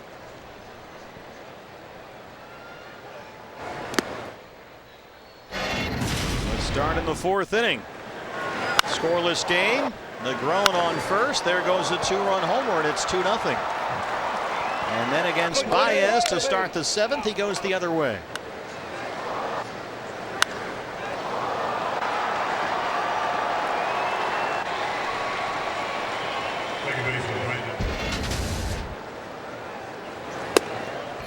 counting tonight. That's 9 homers in 17 games for J.D. Martinez.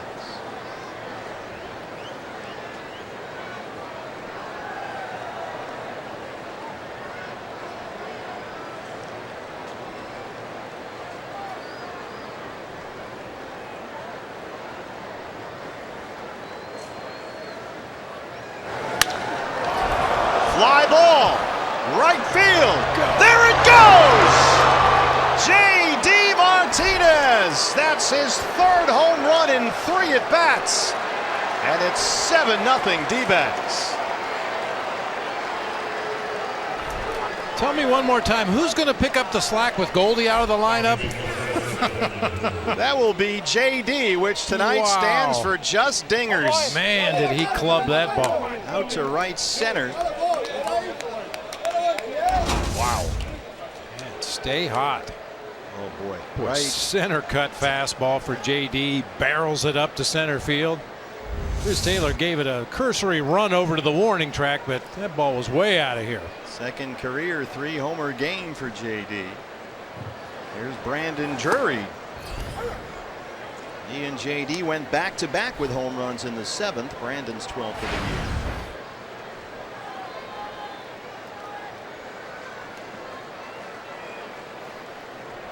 Usually those slice when he hits it like that out toward right field. That just kept going.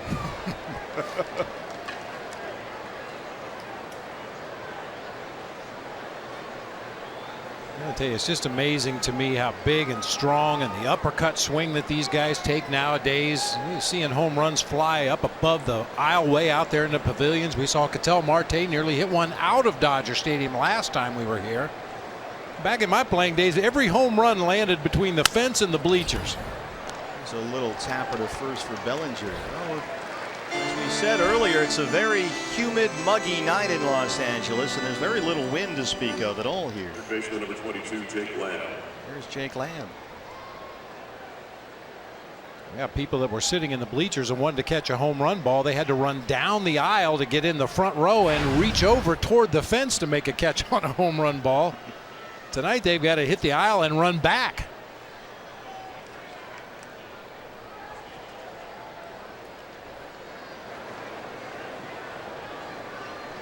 Jake Singleton scored his last time up. He walked back in the 2nd. We were talking in Colorado about that streak the Diamondbacks had of leading in consecutive innings. They got up to 52. Well, the Dodgers, they're going the other way. In their last 88 innings, the Dodgers have trailed in 64 of those innings. And they're down 7-0 tonight. Little blue headed for shallow center, and that drops in for Jake Lamb. He's aboard for the 3rd time tonight.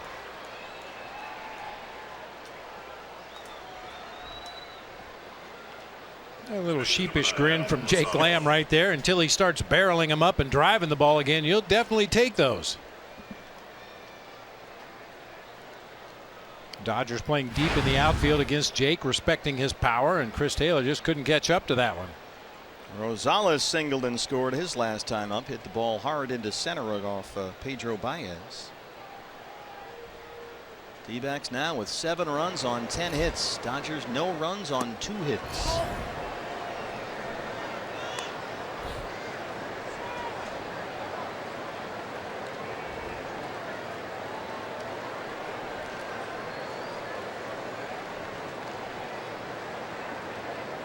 Well, at least JD is giving those guys in the bullpen something to do. They can just watch the home runs.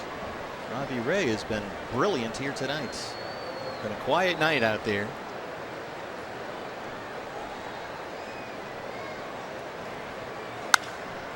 Rosales shoots one toward the right field corner, and that ball is gone. Adam Rosales, his trademark sprint around the bases. That's the 5th Diamondback home run tonight, and they lead it 9-0.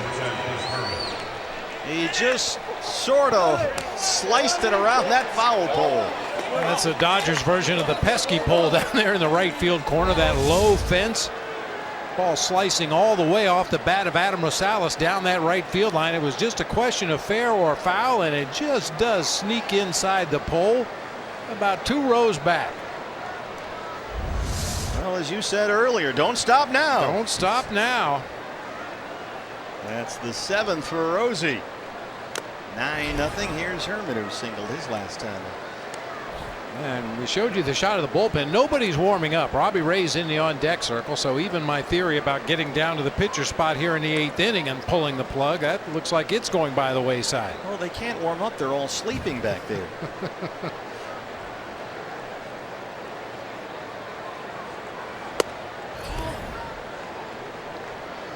Boy, I tell you what, we heard it in Colorado and we can hear it right now. Crickets. This place is silent.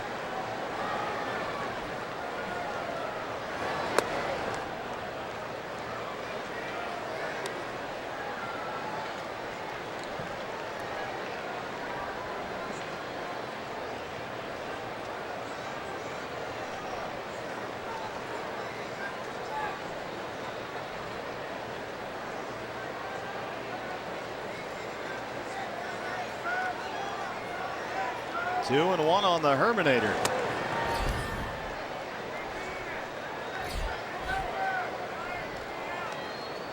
D-backs with a win here will improve to 9-8 against the Dodgers this year.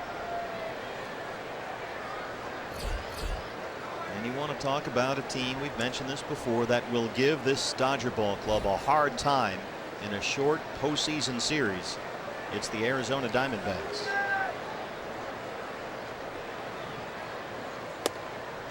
Irvin strikes out, and that's the end of the top of the 8th inning. Two more D-back homers. Martinez his third, Rosales his first tonight. 9-0. Ray has worked 7 scoreless innings, given up only 2 hits. JD Martinez has more home runs tonight than the Dodgers have hits. He is the first visitor with 3 homers in this ballpark since '02. Mike Lieberthal. There's a pull. Wow. So Robbie Ray, let's focus on the pitching side of this Diamondback blowout so far. There's no other word for it. Puig will lead it off. Robbie back out there to start the 8th. He has 1 career complete game and 1 career shutout. They were the same game.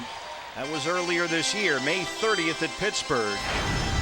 9 innings of 4-hit ball against the Pirates. He had 10 strikeouts without a walk. He has struck out a career high 14 so far tonight, including Puig, both his times up there.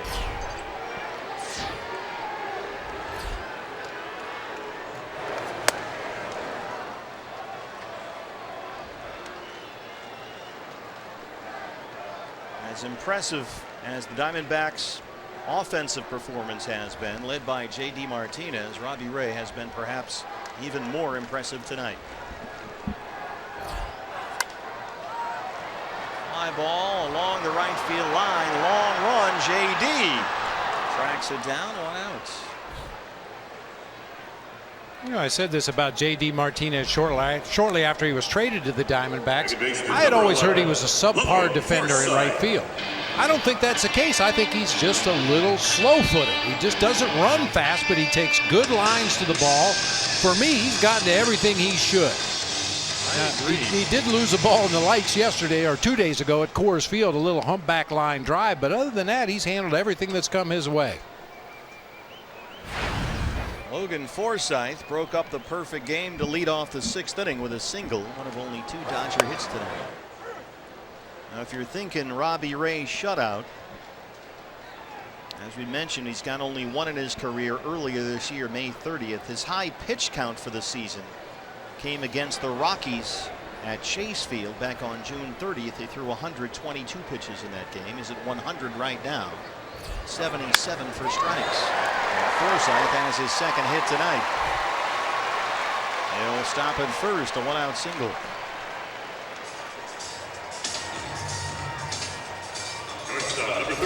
J.J. Hoover will start to get loose in the Diamondback bullpen. And once again, it's Logan Forsythe with that just make contact and bump it into play approach that gets the base hit against Robbie Ray, his 2nd of the ball game. I heard Pedro Martinez earlier this year talking about facing opposing hitters, and he never minded facing the big swingers because he felt like he had weapons to go after them, make them swing and miss. Those guys that just try to punch the ball into play, you really can't fool them with a lot of stuff. And I think Logan Forsythe falls into that category. He's just a contact hitter, tries to put the ball in play. Yeah, the funny thing is he has not hit, especially in the second half of the year. He came into the game hitting under 200 since the All-Star break. But he's 2 for 3 tonight against Robbie. 0-1 on the shortstop, Culberson.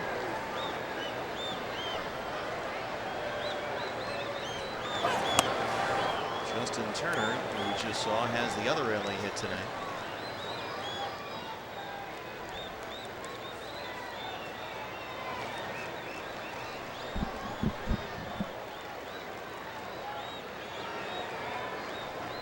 Pitcher spot up next. Okoye Dixon, just called up for the minors, is in the on-deck circle.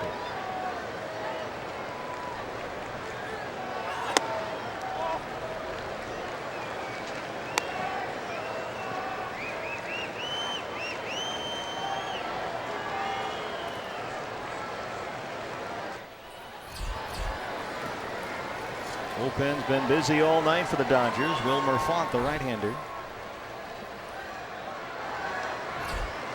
1-2 on Charlie Culberson. That's going to reach the seats and out of play.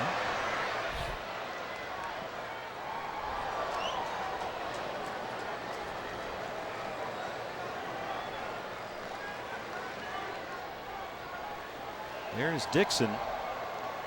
Spent the last 3 years at AAA Oklahoma City. Just called up the other day.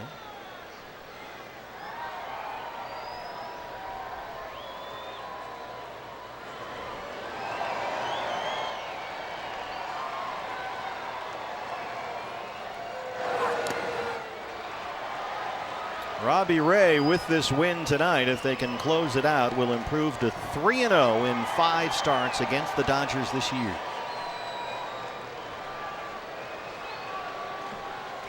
In his last 15 starts overall, he will improve to 10-2.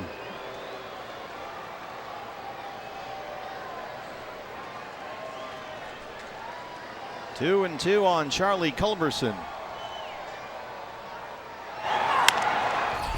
Tapped in the hole. Negron gets over there. They get 1. Forsythe forced at second, 2 down.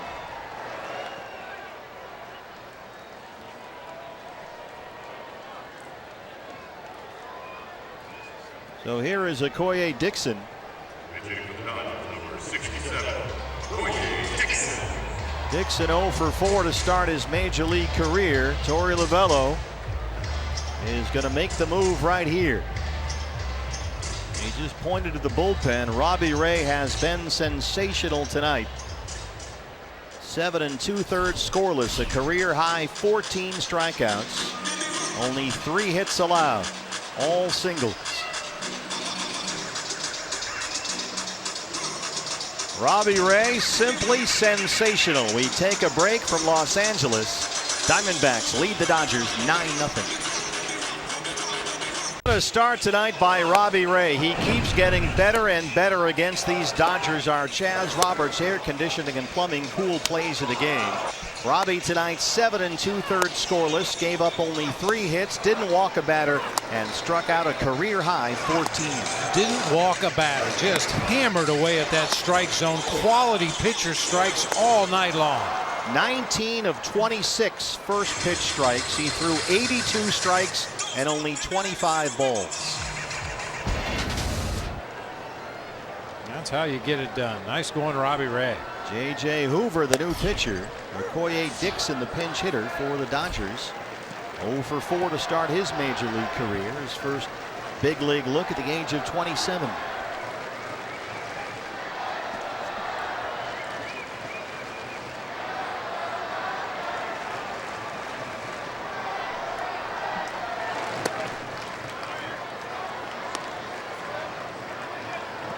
Robbie also had 24, count them, 24 swings and misses in this game. 14 of those came on that nasty slider. Ash line call to the bullpen. The numbers on JJ.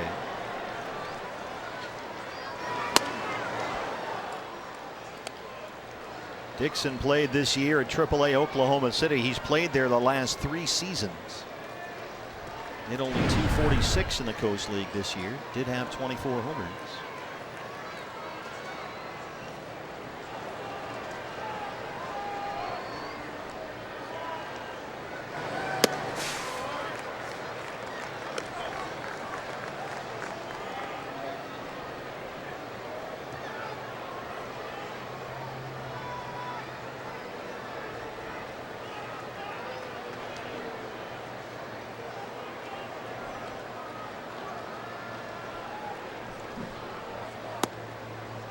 Robbie Ray pitched here at Dodger Stadium July 6th.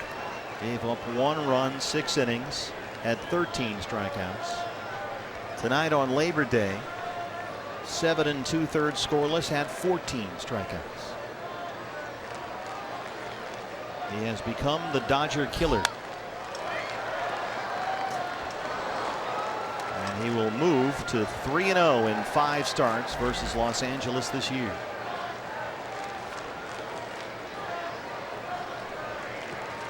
He had a start here at Dodger Stadium earlier this year. He came away with a no decision back on April 17th. Went 6 innings, gave up only 3 hits and 1 earned run in that game. Struck out 10. 3-2. All 4.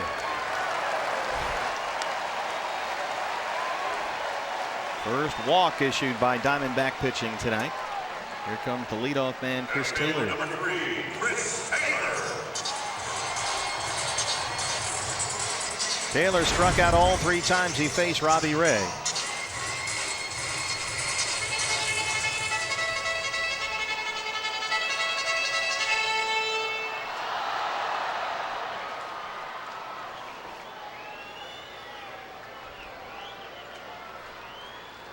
First time the Dodgers have had a runner at second base tonight.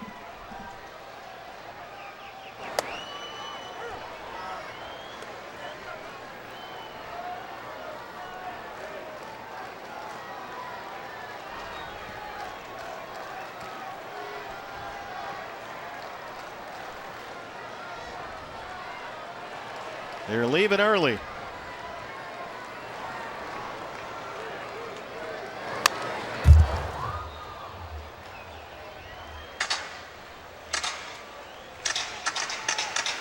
Now that 7th inning was a crusher on the fans here at Dodger Stadium. They were willing to hang in a 2-0 ball game with the idea that their team might come back, but that 4 spot in the 7th chased a lot of them out of here. So did J.D. Martinez with 3 home runs.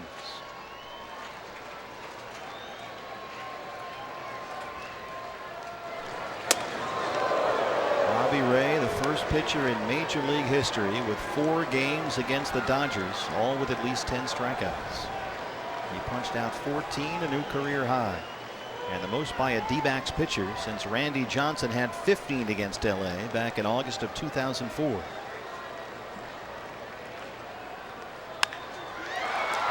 Right to Lamb at third.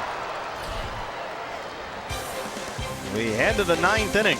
9-0 Diamondbacks. We start. J.D. Martinez has hit 3 home runs. Diamondbacks have hit 5. They lead at 9-0. Robbie Ray, sensational 7 2/3 scoreless innings. He gave up only 3 hits and set a new career high by striking out 14 L.A. Dodgers. Diamondbacks in line for their 11th straight win, 1 shy of the franchise record. And on to pitch the 9th inning, the right-hander Wilmer Font, who made his Dodger debut in Game 1 of yesterday's doubleheader at San Diego. Gave up 2 runs, 2 hits, and 1 2/3. Walked 3 batters in that outing in San Diego as well. Justin Turner out of the game. Kike Hernandez moves to third. Okoye Dixon is the new left fielder replacing Hernandez, and Alex Verdugo, the Tucson native, is the new right fielder in place of Yasiel Puig.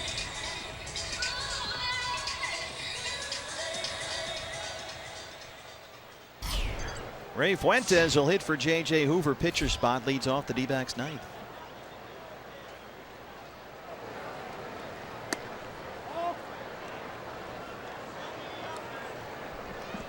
I've been doing some ciphering. Okay. Which is always problematic. I saw you had your shoes off. Well, yeah, I needed every toe. Here's the numbers on Ray Fuentes. Couple of home runs this year. Robbie Ray has now pitched 31 2/3 innings against the Dodgers this year. He's got 53 strikeouts. That seems like a lot. That's a lot. Silvino Bracho starts to get loose in the Diamondback bullpen.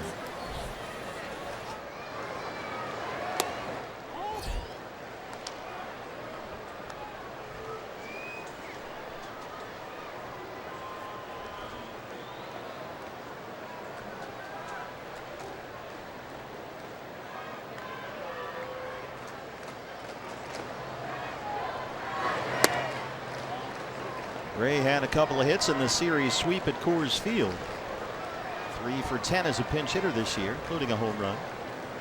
And that big home run at Philadelphia to help finish off the sweep of the Phillies at Citizens Bank Park.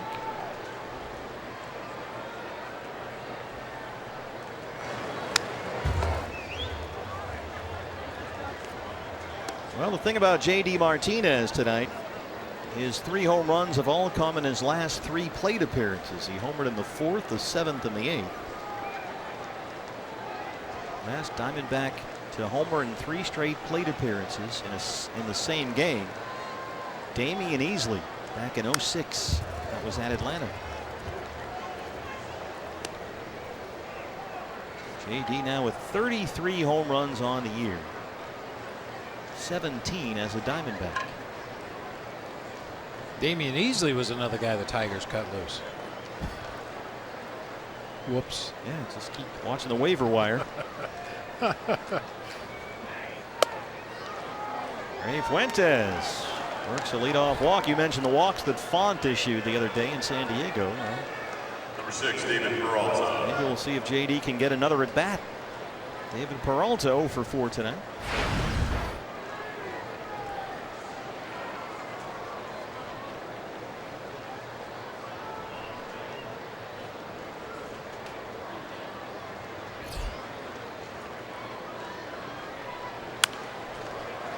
That's going to get out of play.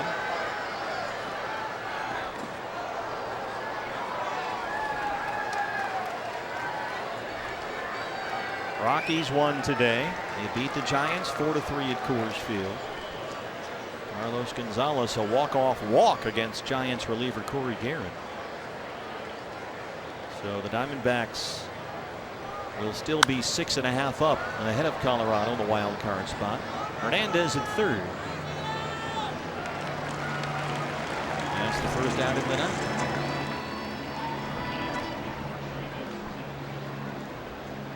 Number 45, Christopher Negron. Christopher Negron singled in the 4th inning, came home on J.D. Martinez's first home run tonight.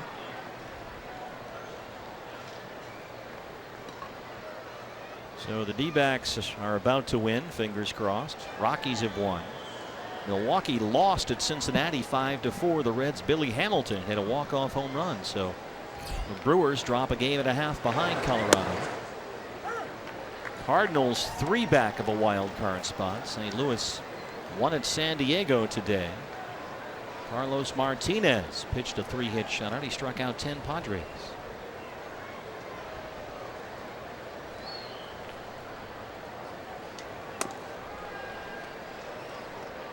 This will be the Diamondbacks' 80th win this year. They won 69 games last year.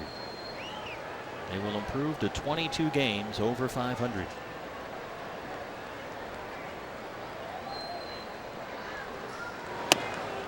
Which I believe was the high water mark earlier this year, back on June 27th, when Ketel Marte had that walk-off at Chase to beat the Cardinals.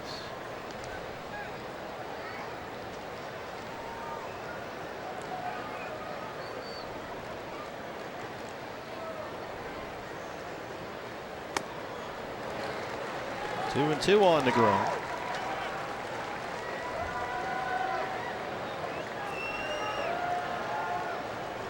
A.J. Pollock 0 for 4. I don't remember ever hearing this place this quiet.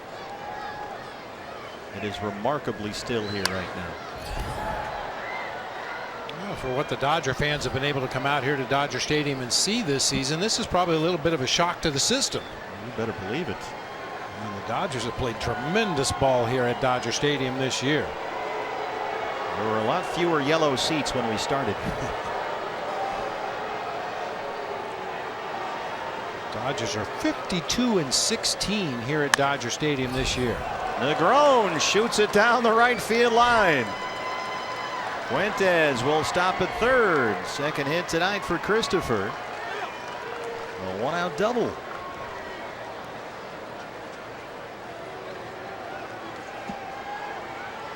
Number 11, A.J. Pollock.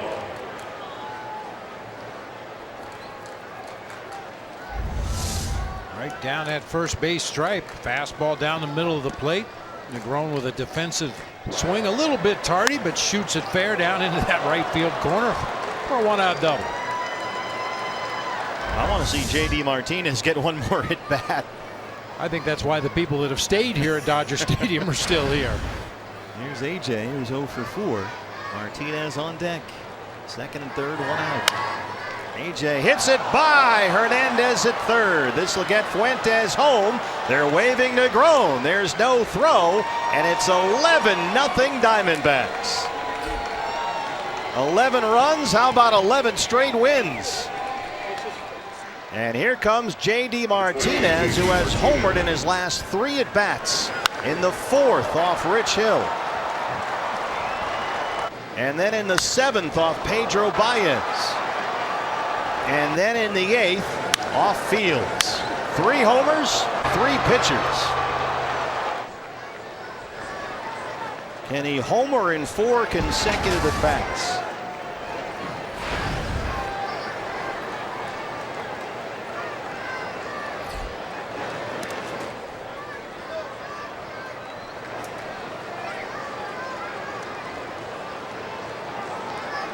What's really odd about the 3 home runs and 3 at-bats against 3 different pitchers. You can almost see if you take the first guy deep and then you see him again and recognize his pitches very quickly, maybe take him deep again, but 3 separate pitchers producing 3 home runs. J.D. Martinez! Is it 4? It's gone! J.D. Martinez homers in 4 consecutive plate appearances at Dodger Stadium. And the Diamondbacks are beating up L.A. It's 13-0.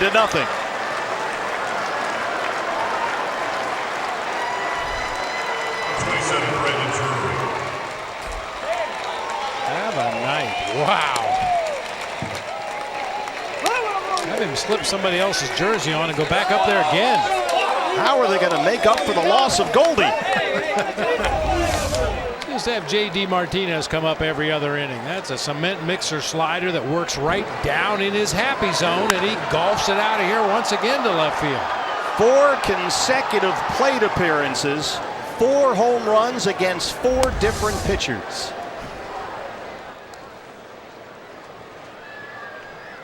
Maybe J.D. does stand for just dingers.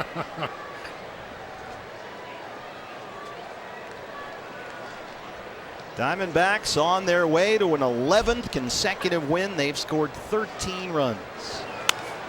Curry pops it up first base side. Bellinger's there. In fairness, we should point out that J.D. Martinez struck out back in the 2nd inning. Oh, probably should bench him tomorrow. 22, Jake Lamb. What a night. This is the kind of night you dream of as a hitter.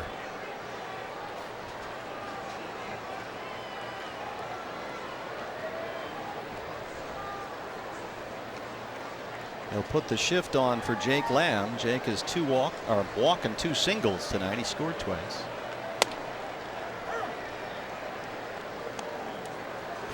Every statistician in the ballpark has turned to the record books and the computers. There's a lot to take in. JD just didn't want to be upstaged by Robbie Ray tonight, so he figured as long as I keep hitting home runs every time I go to the plate, they have to talk about me tomorrow too. And they'll be talking. They'll be talking about this entire Diamondback ball club, which is changing the tone and tenor of the National League playoff race.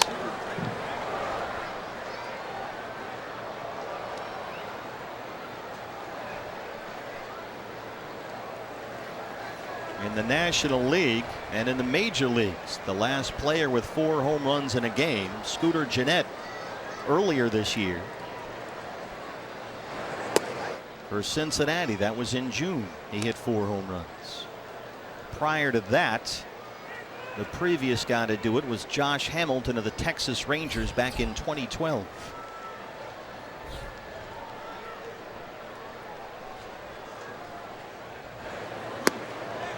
Full count on Lamb, 3-2.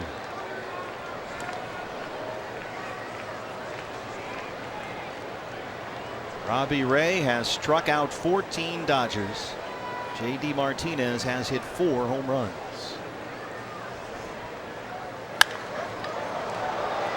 That's drifting toward the left field corner. Dixon almost made a nice play over there.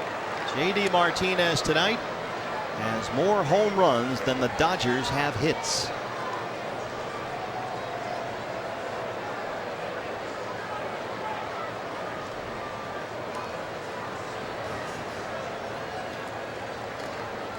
This is a Labor Day that we won't soon forget.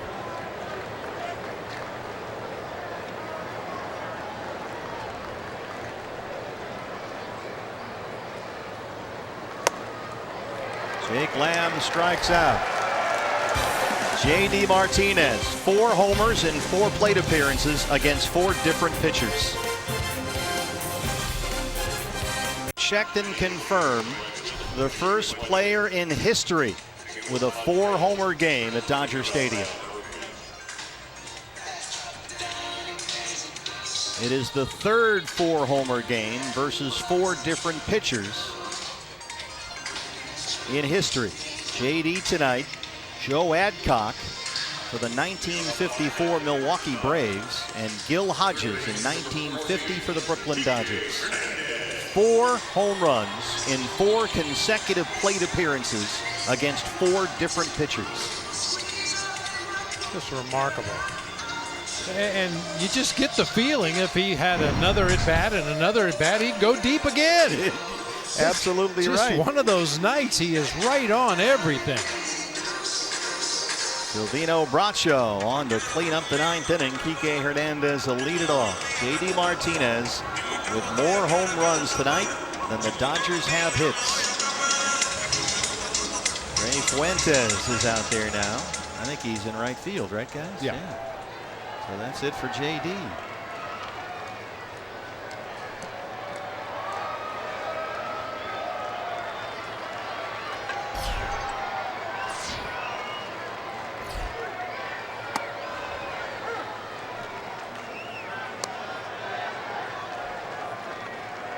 John Ryan Murphy makes his Diamondback debut, taking over behind the plate for Chris Herman. Acquired at midseason from the Minnesota Twins. And a catcher the Diamondbacks like a lot, a very good defensive catcher. A guy we will likely be seeing down the road here at some point. Hernandez 0 for 3.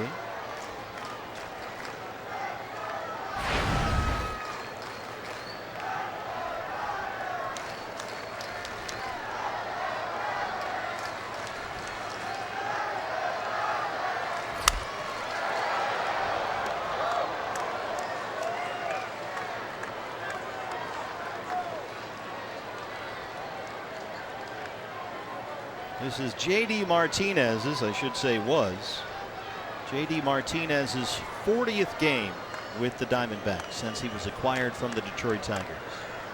And in 40 games with the D-backs, he's hit 18 home runs with 40 RBIs.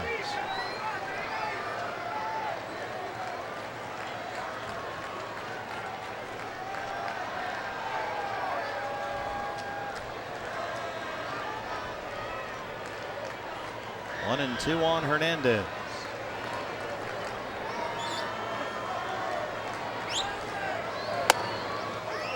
Called strike 3. Bracho rings him up, 1 down. Well, it will be a very interesting Diamondback Live post-game show presented by CenturyLink. You'll hear from Torey Lovullo. Jody Jackson will take you inside the clubhouse. Talk to Robbie Ray and J.D. Martinez, tonight's 2 big headliners. J.D. with 4 homers, Robbie Ray with 14 strikeouts. Here is Alex Verdugo, 21-year-old out of Tucson, 2 for 10 to begin his big league career. Only 4 games for LA. And he's a young player they like a lot, just called up Friday.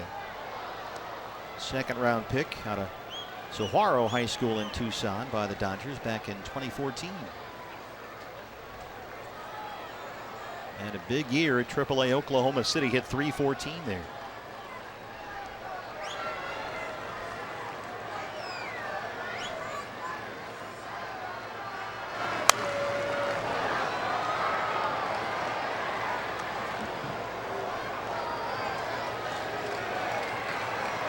You ever been to that ballpark in Oklahoma City? I have not. That's a real nice setup. In years past, when I was working in Chicago, at the end of the season, we would always drive back to Arizona, listening to ball games on the radio on the way back, and we'd go from Chicago to Oklahoma City the first night and stay at one of the hotels right there near the ballpark. It's like a little ballpark village area. Beautiful little stadium. That's the side of the Dodgers AAA club. Dave Roberts is looking at Verdugo for a possible spot on their postseason roster. They really like the way that he can defend all 3 outfield positions. He's a tough out. He can run the bases. And so they're anxious to see what he looks like up here in the big leagues. Bracho ahead 0-2.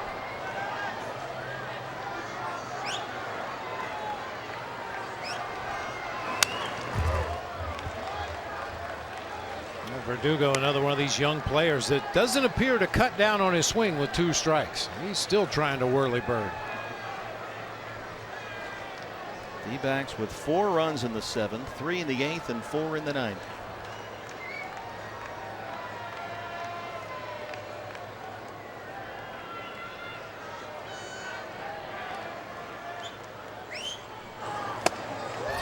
Bracho gets his 2nd strikeout, 2 down. Last man standing is Cody Bellinger. Bellinger 0 for 3. Diamondbacks Live, presented by CenturyLink, follows our ball game on Fox Sports Arizona. There is so much to talk about, it's hard to know where to start. Let's start with a headline: 11 consecutive wins. We will go for the franchise record tomorrow night with Zach Greinke on the mound in LA. Last time and the only time the Diamondbacks have won 12 in a row, June of '03. They will improve to 9-8 against the Dodgers this year.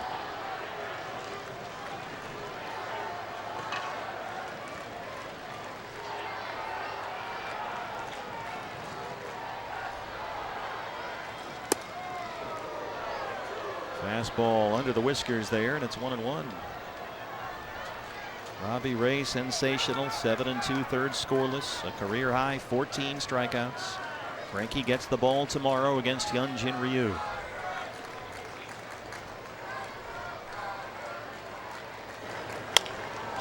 There's a tapper into the shift. Negron is over there.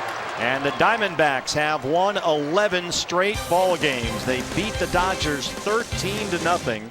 The D-backs have won 11 straight and 13 of 14, while the Dodgers have now dropped 4 in a row and 9 of their last 10. It's pretty easy to forget about the rest of the players in this game after what J.D. Martinez and Robbie Ray did tonight. It was pretty much their show this evening, but great first win in this series.